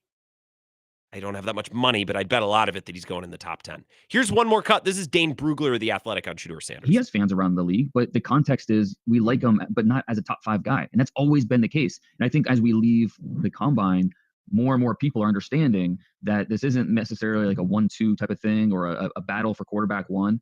It's Cam Ward at the top. Then you have a gap. And then some teams will have Shedeur as quarterback too. Not all teams. Shedeur will not be a top 3 quarterback for some teams. That's just how this quarterback class is. And I think once people kind of accept that, like I think that they'll be able to look at this draft, a little more clear, just with the way that things are going to play out. But at the same time, Shedeur. So talking to teams that met with him in Indianapolis, I think that it's not that. The feedback was very mixed. It's not that he is a good guy or a bad guy or anything like that. He's a not for everyone guy. And if you spend any more than 15 seconds around him, I think you get that. You can understand why the boldness, the brashness, it's not going to be for every coach. And I can hear some Giants fans and Raiders fans listening to this saying, well, who cares? Can he win? I get that. Because at the end of the day, it's all that matters. But just talking to teams, you don't get the sense that they're all that excited about making a pick like that in the top 6. And I'll never say never because we know when it comes to drafting a quarterback in the top 10, it's basically an ownership decision. And if Mark Davis and Tom Brady really want Shedeur, well, guess what? That'll be the pick at 6. Okay, well, there you go. And I'm just going to cut it off. There's another 20 seconds. I don't care. They don't view him as a top 5 player. Okay. They don't view him as a top 10 pick. Okay, if you want him, that's where you're going to have to take him. That's how this works, right? I do think it's interesting. And it's not that I'm discarding these words. It's not that I'm setting these words aside and ignoring them. It is very interesting to me that if Shedeur Sanders is not thought of as this awesome quarterback prospect, Cam Ward, it's not like Cam Ward's Andrew Luck. What quarterbacks do people really love? Are there any? Other than, and now I'm blanking on his name, the edge rusher from Penn State. Are there any? Like Travis Hunter, there's a great prospect. Okay, at what position? How do you make that work? Right? And like the top tackle in this draft, just measured, he has abnormally short arms. Like, I'm not sure there are many slam dunk players in the top 10, especially if people are like, yeah, Sanders is fine, but I don't really think he's a superstar. This draft is very, very interesting, and there will be good players because there's good players in every draft. You know what I mean? But this draft, more so than the last couple, is shaping out to be very unique, and it's presenting some interesting challenges at how you forecast the quarterbacks, which teams could be looking to take quarterbacks, and where they might be looking to take those quarterbacks. Let's take a break, reiterate some of my thoughts on Davante Adams. That's the story of the day, and then we'll connect with Mike Clemens at 5:35. A lot more of the show coming up next. This is the Wisco Sports Show with Grant Bills on the Wisconsin Sports Zone Radio Network.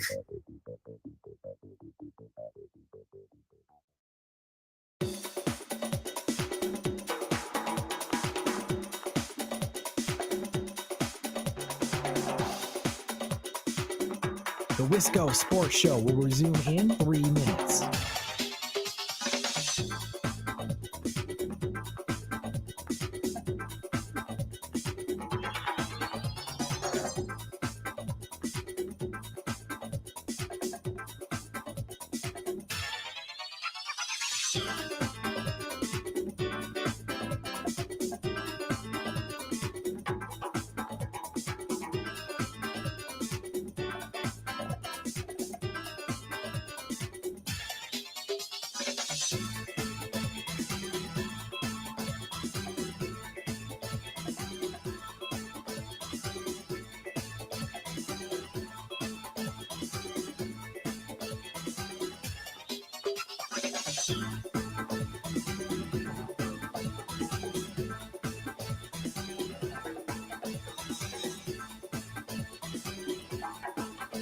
The Wisco Sports Show will resume in 2 minutes.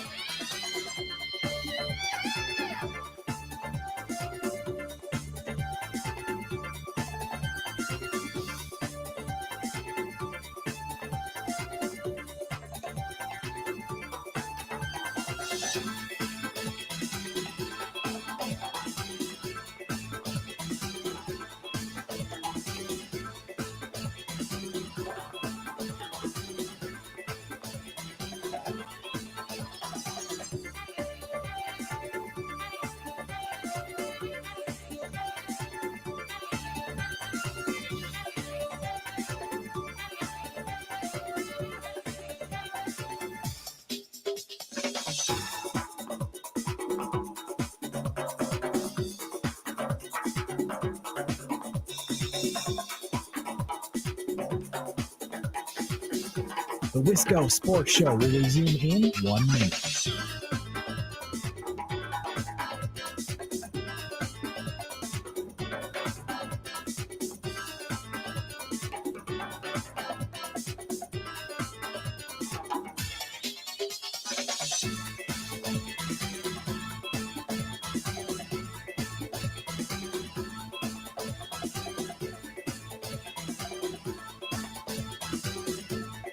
The Wisco Sports Show will resume in 30 seconds.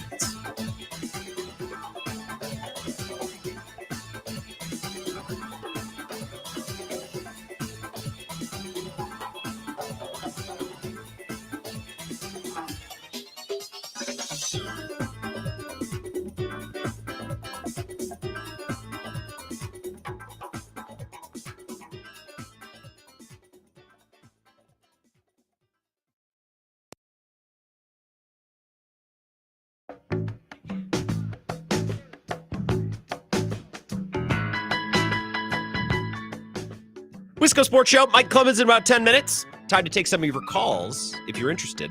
608-321-1670, plenty of open lines. You can grab them. You don't have to wait very long. Story of the day is Davante Adams getting released by the Jets, which is not a shock, especially to me, and not to pat myself on the back, but it's not why I'm doing this. I'm reiterating some of the things that we've talked about the last couple of weeks. Like the Packers have been trying to trade Jair. The Jets have been trying to trade Davante Adams.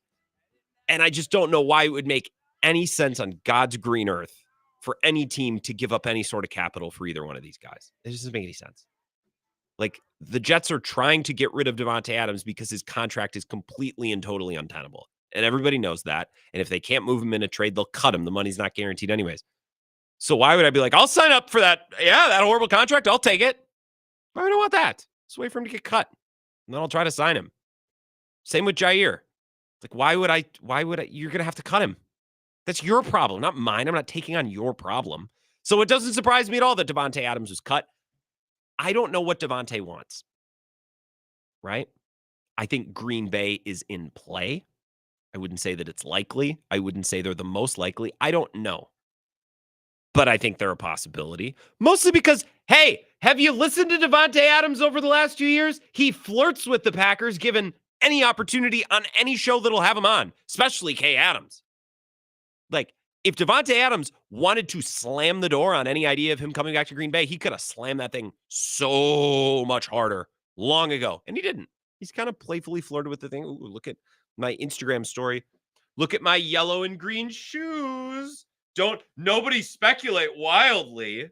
It's the same with Rodgers. Rodgers would do the same thing. You know, those two are very similar. Drop a little breadcrumb, be like, oh, what? I mean, I'd like the Packers, but why does everyone think I'm going back there? I don't know. Maybe it's because you won't shut up about it, man. That's all you've talked about. So I think the Packers are in play for that reason. I also think they're a team that needs a wide receiver and a team that is a contender. So, of course, on some level, that should be of interest to Davante Adams. I think there are teams that are probably better bets as a contender, the Rams being one. The Chargers are probably on the same level as the Packers for different reasons. I think Justin Herbert is probably thought of by most as a better quarterback than Jordan Love. They've accomplished about the same amount. I think most people would think that Jim Harbaugh is a better coach than Matt LaFleur, and that's fair. But okay, look at the division the Chargers are in. You have a little bit of a more difficult path in the AFC than in the NFC, and no one should know that better than Davante Adams because he's played in the AFC the last couple of years for two different teams, both blowed. Both of them did. The Raiders, he knows that division well. Like, does he want to go back into that division?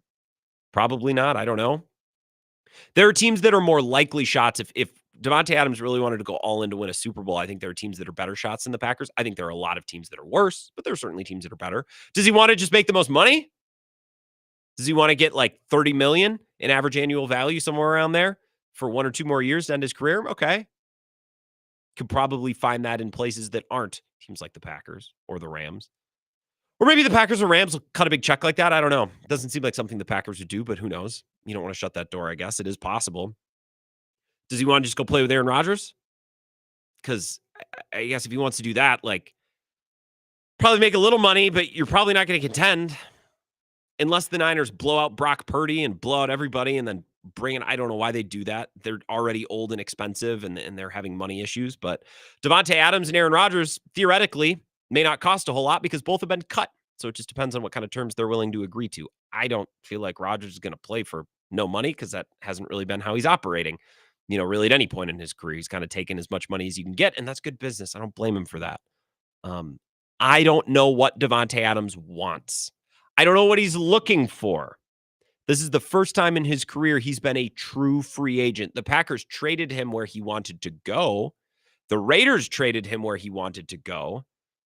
But in those 2 departures from his previous 2 teams, it's not like he had the full league at his fingertips. It's not like he had every single team as an option to do different levels of contracts, to structure differently, to make different amounts of money. You know what I mean? Like, this is the first time the world truly is his oyster. I don't know what he wants. So it's really, really difficult to try to figure out where he's going to go. Fire him, I'd probably go to the Rams. That's probably what I'd do, because I think that's probably his best shot to contend, and they'd probably give him a nice amount of money, right? But I don't think the Packers are far behind. Packers need a wide receiver, fits a need as a crunch time bucket getter, 3rd or 4th down, red zone, got to have it type plays. I still trust him a lot. Kind of akin to 2015 Larry Fitzgerald, which is what Bobby and Menominee texted in. I agree completely. I think that was a good take. Robin Stoddard, a couple of texts, and get to these before our final break, before we get to Mike Clemens. Grant, only in Wisconsin can you go to shorts and a t-shirt to massive snowstorm and back to 50 degrees in 1 week. That's how you know baseball season is near. Time to fire up the grill before it snows. Good take, Rob. Yeah, is La Crosse getting snow? I know they are up by Eau Claire. I talked to my dad the other day. And then up in the Twin Cities, I know they're getting snow. Down here, it's piss and rain, man. It's 50 degrees when I drove into work this morning. I rolled my window down. Hey, we're not getting any snow down here. Anonymous Pete says the draft guys are trying to be right 3 years down the road, not on draft day. That's how they get hired. Interesting.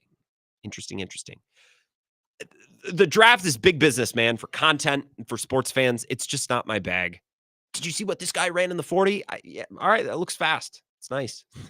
Some people just go absolutely hog wild. They take their pants off for mock drafts. And I just don't. I'll wait until the Packers pick someone, and then I'll nitpick it, and we'll rip them if they're wrong. And if they're right, we'll give them credit. Like, that's how I operate.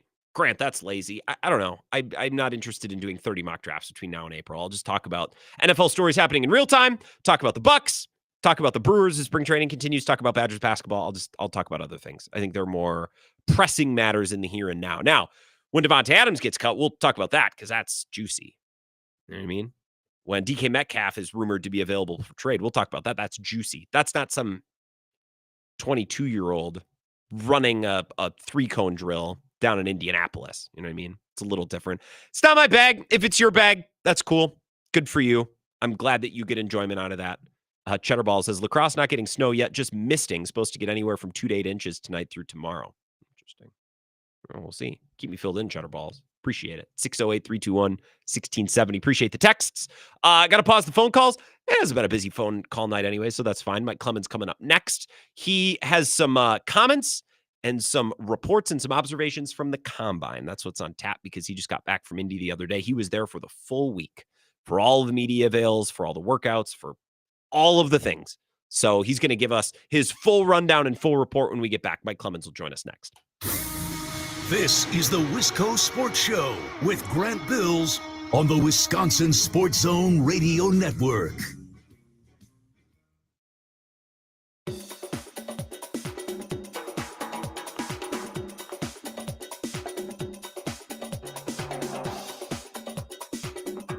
The Wisco Sports Show will resume in 5 minutes.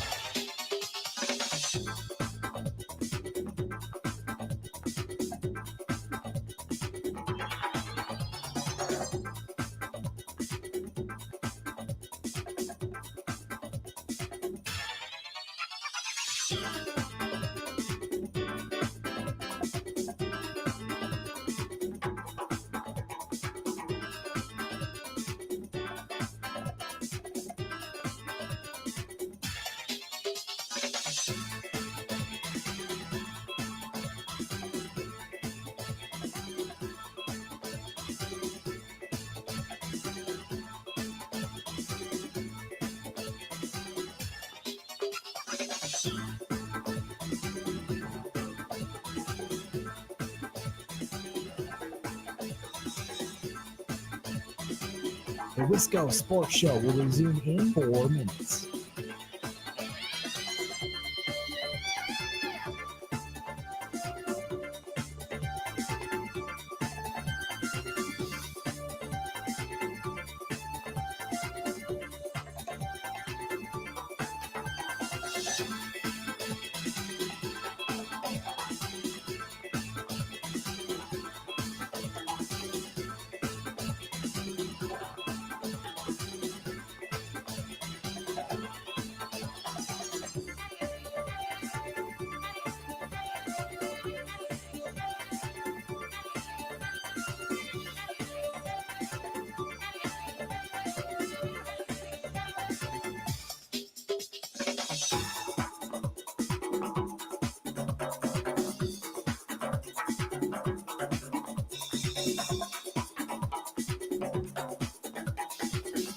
The Wisco Sports Show will resume in 3 minutes.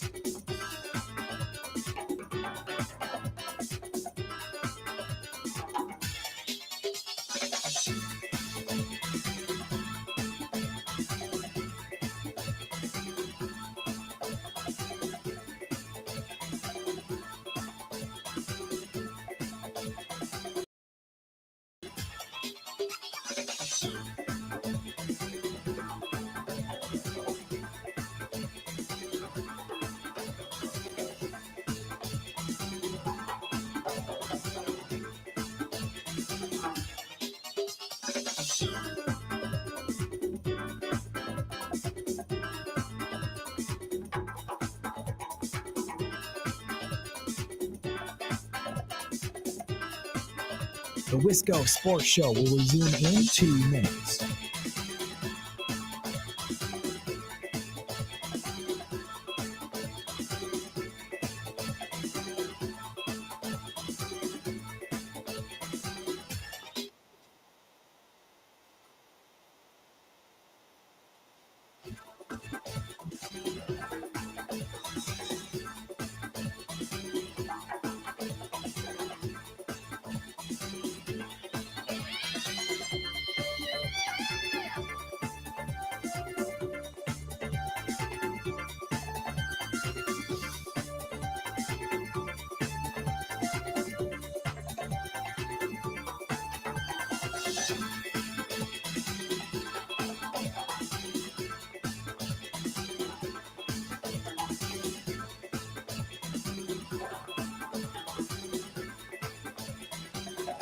The Wisco Sports Show will resume in 1 minute.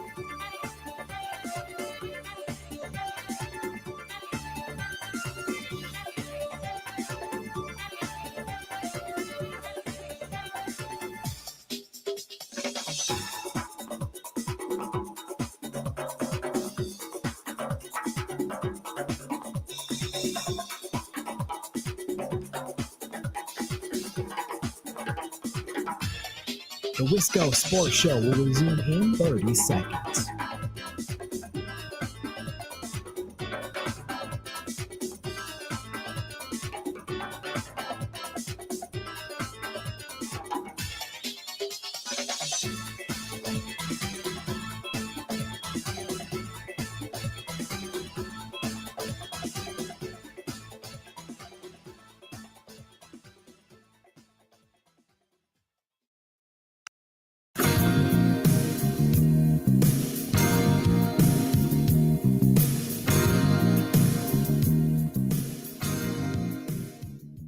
Wisco Sports Show. My name is Grant Bills. Twitter at Wisco Grant. The show live streams there, YouTube and Facebook as well. I thought we were going to be joined by Mike Clemens, and we still might be.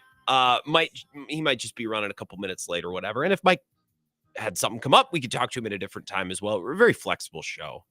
Very, very fly by the seat of our pants show here. So if we get a call from Mike, we will pivot and we will talk to him about the combine. And if not, that's fine. We can circle back to him later on in the week or whenever he's got some free time as well. He was there all of last week. And why I think yesterday and today are really interesting days for consuming combine content is because last week, everyone's there. They're on Media Row. They're doing shows and podcast interviews. Lots of good content, right? Reacting in real time to things that are being said and being done, workouts that are taking place. Here and now, we're reacting real time, right? But then come Sunday, you have all these people who are recording podcasts that come out on Monday morning. Now the takes have been refined and they've been polished, right? Someone had the time over Friday night, Saturday, Sunday to be like, okay, I got to do the podcast or I got to do the show and I got to have big takeaways from the combine last week. And now we really have time to kind of boil down our takes and to really go from a bunch of random observations to here was the theme of the combine. Here's the thing you need to know. Here's what I can't get out of my head from last week. And a lot of that content came out in podcast form yesterday. And then the daily shows on television and sports talk radio yesterday and today. And a lot of what I've heard and what I've bookmarked for use on either this show or on Bill's show has been, I don't know that everyone really loves Shedeur Sanders the way that maybe the public has loved Shedeur Sanders. And the final couple months of the college football season, it's, Shedeur's going to be a top pick, maybe Cam Ward down at Miami, right? Those were the names, right? And now Kyle McCord's up there. Jackson Dart tested really well. But for the most part, I feel like Shedeur Sanders was talked about as that big ticket item. And he was such a big ticket item, I remember, that when teams like the Giants or the Raiders were discussed, people said, well, I'm sure the Raiders would love Shedeur, but they're picking like whatever they are, 7th, 8th, 9th. Well, they're not going to have a shot to get him, right? He's not falling that far. He's not making it that far. No one's trading out of it, And now I hear people like Trevor Sikkema, Pro Football Focus, who's basically like, yeah, I don't have a first round grade on Shedeur Sanders, let alone a top 5 pick type of grade. The reason why I didn't have Shedeur going in the first round, I could not find anybody that had Shedeur QB1. From what I talked to of like sources that weren't, within our building or guys that I talked to within media, all the new people that I talked to, and especially from what I heard with, team reporters, things like that, nobody had Shedeur QB1. To me, it sure sounded like the way that people were talking about it was the gap between Cam and Shedeur was bigger than the gap between Shedeur and whoever was next. Whether it was Will Howard or Jalen Milroe or Jackson Dart, I think Shedeur is a lot closer to those next guys that we talk about as potential QB3 than the player who's going number 1. So you have a little bit of rumors here with Adam Schefter last week says the thing that he is the most confident about in this draft was that he believes the Browns are going to draft a quarterback at number 2 overall. Right. I don't think they're just going to take any quarterback. I think that if Cam Ward is there, they'll take Cam. I don't think it's consensus that the NFL views this guy as a first-round pick, let alone a top 10 pick. So I wonder what Tennessee's going to do at 1, because if Tennessee takes Cam Ward, maybe Cleveland isn't interested in any of the other quarterbacks, according to what Trevor Sikkema just said there. Again, Pro Football Focus. So maybe Cleveland looks to trade down. Then again, I think everyone in this draft is looking to trade down. That's what I've gathered.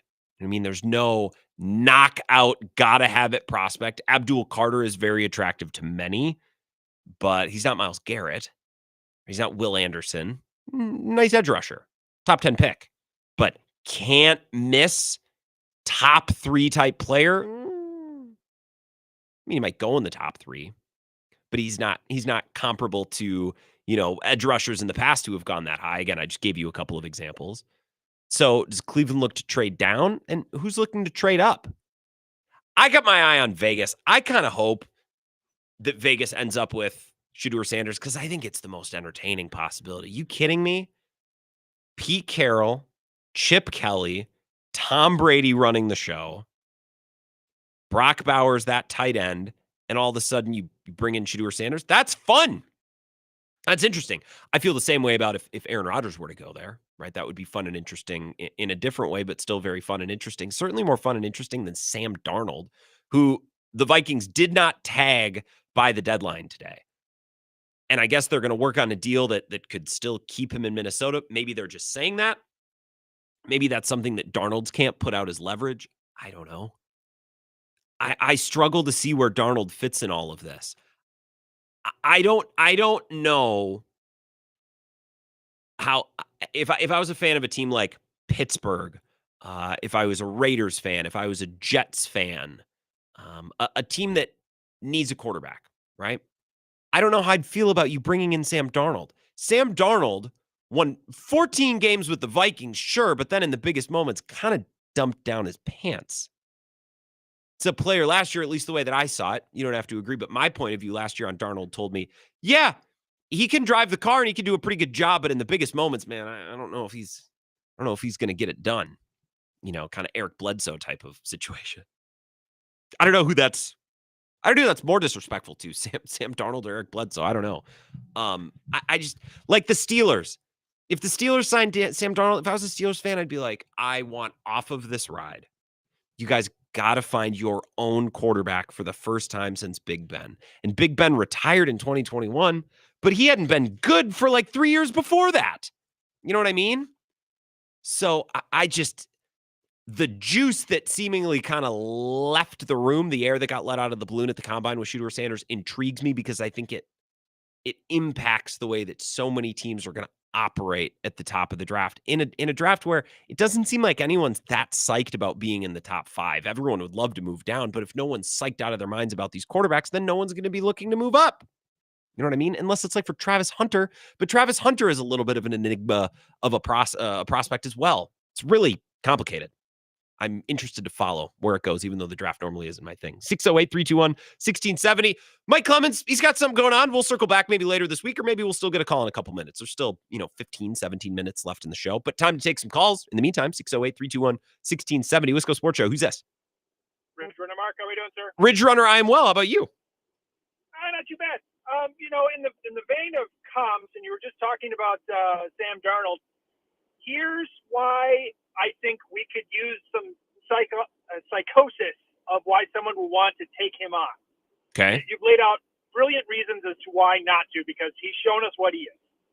But if we treat last year as it's his rookie season, sure, and we don't have any, all things aside, we see this ascension. Holy crap, he's really figuring out. Holy cow, he's really getting things going. He's having a great year. 14-2, blah, blah, blah, blah, blah. Oh, no. Biggest moment, he faltered. Well, if you treat that as like you would a rookie, you're like, oh, hey, he's a rookie. Of course he's going to falter. He's never been there before. So now that he's seen it, maybe he can develop and grow, even though a guy in, year 7, typically we don't think about it that way, but maybe we should think about Darnold more that way. That's a good point, Ridge Runner. Exactly, and that's how some teams might say, you know what, we are going to take a flyer out of him, because any team out there is going to say, we know how to use a person. We know how we do things the best. The Bengals say that. The Browns say that. Every team says that, even though they should look themselves in the mirror and say, we're not quite doing that.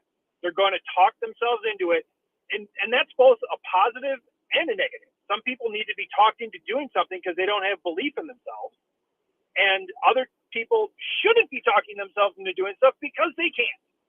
But that would be why you see a team that's going to drop whatever they pay for him. If he goes to the free agent market and he makes $50 million, it's because someone convinced themselves last year was what we wanted, what we will see, and those last 2 games were an aberration. So aberration is I don't agree with aberration, Ridge Runner Mark. That's a good call. But maybe we should cut Darnold a little bit more slack in that, well, he was drafted to the Jets, a terrible situation. Then he kind of meandered around as a backup for a little bit. He got another shot with real talent and a real coach and was great, but then got to the playoffs and maybe wasn't quite ready for it. I suppose you could talk yourself into, well, that was like his first year reborn.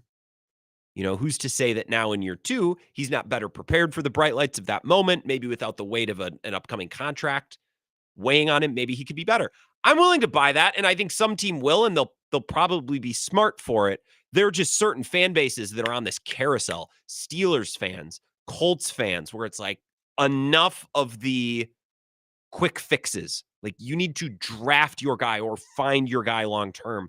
enough of the bridge or enough of the Band-Aid guy for 1 year. So Darnold in that vein, if you think about him that way, makes sense. It just doesn't make sense for some teams, at least from the way I would perceive it as a fan. And maybe general managers don't care, but I think on some level they got to care. 608-321-1670. Wisco Sports Show. Who's this? Eric on 990. Good evening, Eric. You would know all about this. This was your guy. You're a Vikings fan. I am a Vikings fan, and Sam Darnold was our guy, and it was a great season. Was. And he did falter at the end. Was that 100% his fault? Yeah, probably, yeah. I'm just gonna say it. If you watched him through the whole season, a lot of things that a lot of people don't know because I did. I mean, if you did watch every game, he did have some flyers in there. He did have some pretty inaccurate passes. He has some outstanding wide receivers. There were a lot of throws, I'll say, Eric, just to add to this, there were a lot of throws like along the sideline where he would throw it way up above Justin Jefferson or Jordan Addison's head, and then they'd go up and get it. So, like, even some of his completions, like, he did get assists from his wide receivers, but that's part of why you invest in good wide receivers. Right. I would put him on, if you give him the Packers wide receivers, I don't think he has that great of a year. I think that. Sure. I think it probably resembles Jordan Love's year. Yeah. But he's not going to be our quarterback of the future. I'm pretty assured of that. You're all in on McCarthy? I think it's, week 1, day 1? Well, I don't know if that's going to be the case. I think this other guy from the Giants is probably going to end up, competing for the starting role. And Kevin O'Connell has proved that he can take a guy and get him into shape where he can, he's got a good system. It's got a good culture. There's a lot of good things going for this guy that weren't going for him in New York. Yep. Daniel Jones. Yep. I'd like to see JJ McCarthy be able to sit back for a little while longer. Yeah. I would. And that's fine. I'll work with that. Yeah. No, I know what you mean. That's why I thought Stafford really intrigued me for the Vikings when it seemed like there's all these moments in time in the sports calendar, Eric, where it's like, this guy's available, and then he resigns. It's like, I can't believe we ever thought that he was ever going anywhere. But I thought when Stafford was on the table, it's like, man, if I ran the Vikings, and they don't have a lot of picks this year, so I guess they don't have a lot to play with, but bringing in Stafford for a year or two to just try to, with this roster and this coaching staff, to try to go and win it, like, I thought it would have made a lot of sense. I think so, too. Hey, how come nobody talks about Davante Adams with the Kansas City Chiefs? I think that's an interesting spot. 100%. I think he'd do really well there. Well, because they're not that dissimilar to the Packers. Like, imagine the Packers had Romeo Doubs and Jaden Reed, but they both got hurt, right? Or like this year with the Chiefs, like Rashee Rice looked like a legit number 1 wide receiver, and then he got hurt. And Xavier Worthy is a rookie, so it's probably a little bit early to rely on him week to week. But what if, same with the Packers, you bring in Davante Adams and you settle him alongside Xavier Worthy in year 2, Rashee Rice in year 3. Okay, a couple of young guys, you fit a veteran in there. I think it makes a ton of sense. I think people just have Chiefs fatigue, so they're not looking for reasons to talk about the Chiefs. Well, they're still in the NFL, and they're still looking for players, and they're still going to make probably a pretty good run at another AFC championship and get to the Super Bowl. I don't know why we would think differently. Yeah.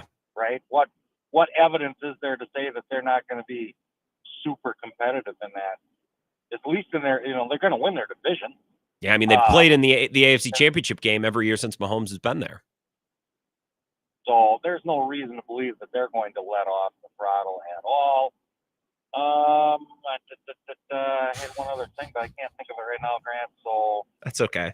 I guess that's it for Eric on 990. It's a little bit, a lot of backside moisture out here tonight is what we got. Is it snowing yet? It's not snowing here. I'm at Camp Douglas right now, and it's just raining. So I hope it just rains. Have you got to hit the trails the last couple of weekends? There's been snow up north, I feel like. Oh, yeah. Good. We were up two weekends ago and really got some good riding, and it was a good time. Up around Lake Vietnamakagon? Yes, we were on Lake Vietnamakagon, as we do all the time. And we had a great time there. We were there during the Burka Binder. The Burka Binder. Yeah, the Burka Binder. Yeah. Yeah, that's an excellent time to go. Yeah. Well, I'm sorry you can't remember your other thing. We'll talk, I'm sure, again this week. And G-Dub on the live stream. Eric gets an open phone. He's the last caller of the show. I had this space blocked off for Mike Clemens, and he had something come up, so we had a little extra free time. Perkabinder. Damn it, that's funny. Why is my sense of humor the stupidest thing in the world? Zach and Altoona text in, remember when the San Francisco 49ers decided not to draft Aaron Rodgers because they didn't like his arrogance or whatever it was? This reminds me a little bit of that. Makes me wonder if it goes beyond confidence or what the truth really is. Is that why the Niners didn't draft him? I thought they liked Alex Smith more. Was there a personality thing? Is there lore, Aaron Rodgers draft lore that I'm missing? Maybe, I don't know. Shedeur Sanders is not a perfect prospect either, but he's never been behind a great offensive line. I'm intrigued at the idea of putting him with an actual line, with a system, with something a little bit more functional. He had talent around him at Colorado, but it never felt like he was, like put him at Michigan. Put him where there's a program, as Tom Brady would say. There used to be programs. Now there's not programs. That's what Brady would say. So I hope he goes to the Raiders. I think that'd be fun. But I don't know if the Rodgers comp makes sense for personality reasons, because I don't know if that's why the Niners passed on Rodgers. I thought it was more they just liked Alex Smith more. And Rodgers is far from a perfect prospect. He held the football up here by his ear. Like, it was a long time ago. It's easy to revise history now looking back. And I don't think Rodgers was that arrogant back in the day. I don't know that he's that arrogant now. He's just kind of odd. But I think he was a lot more soft-spoken and probably a lot more diffident in the draft process back then. And I think that's also a change that teams are going to have to figure out. These top quarterback prospects like Caleb Williams, like Shedeur Sanders, they've made a pile of money. They're superstars now in their own right. They're not going to come be subservient ass kissers in their meetings. Now, they should still be polite and respectful, and I'm not saying that they should be pricks, but anything short of butt kissing might be viewed as pricks just because that's what teams have probably historically been used to in these meetings, especially with the top quarterback prospects. 608-321-1670. If you have any thoughts, I'll have a couple of minutes before our final, before we're done. When we come back after this final break, 3 minutes, we'll wrap up the show next. This is the Wisco Sports Show with Grant Bills on the Wisconsin Sports Zone Radio Network.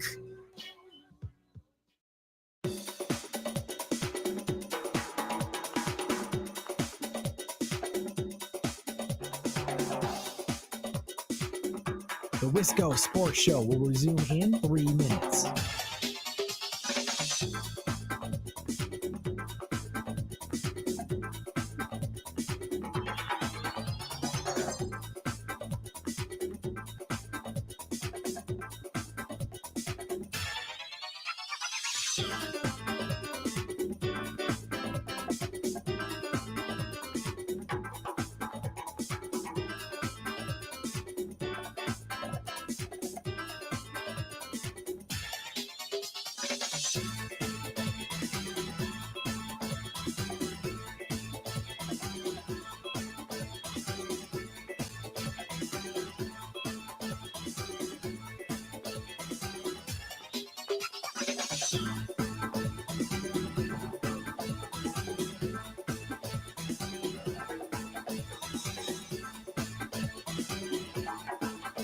The Wisco Sports Show will resume in 2 minutes.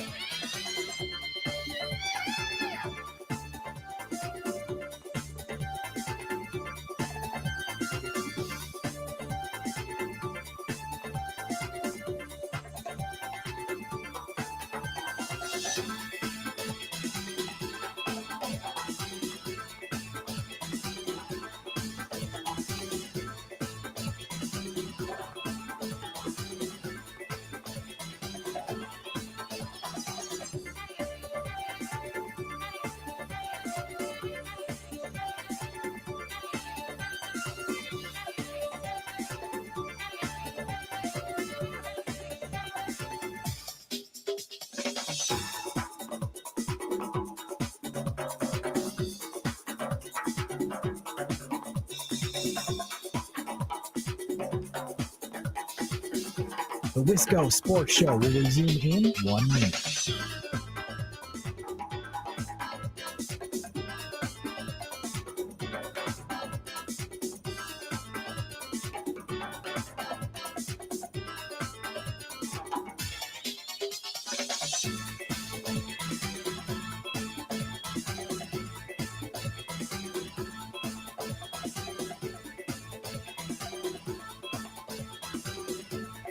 The Wisco Sports Show will resume in 30 seconds.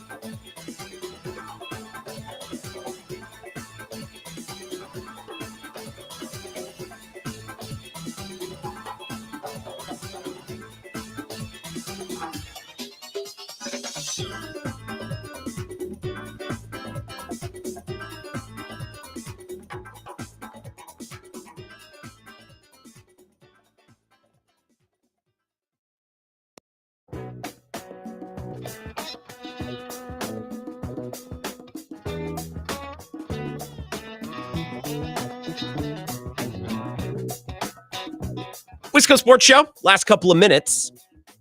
If you have something on your chest, I should have a minute or two to get you on. 608-321-1670. Otherwise, a text or a comment on the live stream, that'll do the trick as well.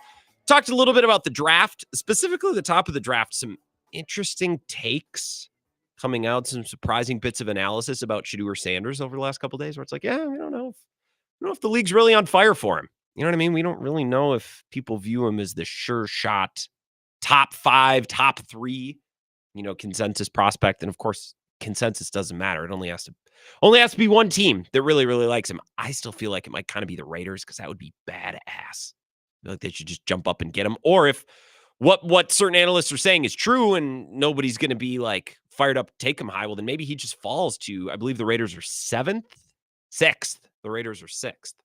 And think about it this way, like New England has their quarterback, Jacksonville has their quarterback. So really, Shedeur Sanders just needs to get past Tennessee and Cleveland and the Giants. Now, the Giants, I feel like, should be interested in taking him. This is what's so funny is like, I don't have a first-round grade on Shedeur Sanders. If I had to bet money on him making it past pick 3, I would bet money on him being selected by either Tennessee, Cleveland, or New York. Like, I don't think he's getting out of the top 3. But it's funny how everyone, reacts to it. It's like, well, I don't have a first-round grade on him. Okay, well, how many people had a first-round grade on Bo Nix? And maybe people did, but it's just like quarterbacks are worth more. They're drafted higher than they should be. You know what I mean? Being the 5th best corner in a draft probably gets you taken on day 2, maybe early day 3. Being the 5th best quarterback in a draft can get you picked in the top 20. And that's just the difference in positional value, and the league has wised up to it. Like Aaron Rodgers went at pick 24. Are you kidding me? There's no chance in hell that would happen again. Even if nobody really loved Aaron Rodgers all that much, someone's taking him. Kenny Pickett was a first-round pick, right? I'm not misremembering that. That's a thing that happened, right? So, well, I don't put a first-round grade on him. Well, great. I'd bet you dollars to donuts he's going in the top 3. Or dollars to Poochkies, I guess, because it's Fat Tuesday. So, I don't have anything really crazy planned for Fat Tuesday. I have a friend who's giving up Call of Duty for Lent, which all the power to him. But I feel like I should play Call of Duty with him this evening. So maybe I'll do that tonight. I'd say I'd make some Cajun food, but I don't know where you can get a big bag of crawfish at this hour. So I guess I'll settle for chicken strips or whatever I got in my freezer. So that's what I got on tap for tonight. We'll be back tomorrow. Let's have some NBA conversation tomorrow, because the Dallas Mavericks are imploding like I don't know that I've ever seen a franchise implode before. Also, the Bucks have an important week this week with Dallas, who's now even weaker, a big game with Cleveland at home, which should be interesting, a game against Orlando. Jalen Suggs is now out for a period of time, so they should be easier to get. There's some games that can be had by the Bucks this week. This will be a big week for the Bucks, as I want to see a sustained stretch. They're at a season high, 9 games over 500. So we'll talk about that tomorrow, and any Brewers things or anything non-NFL related that we didn't get to tonight, because tonight was pretty football heavy. Have an awesome night. Thanks.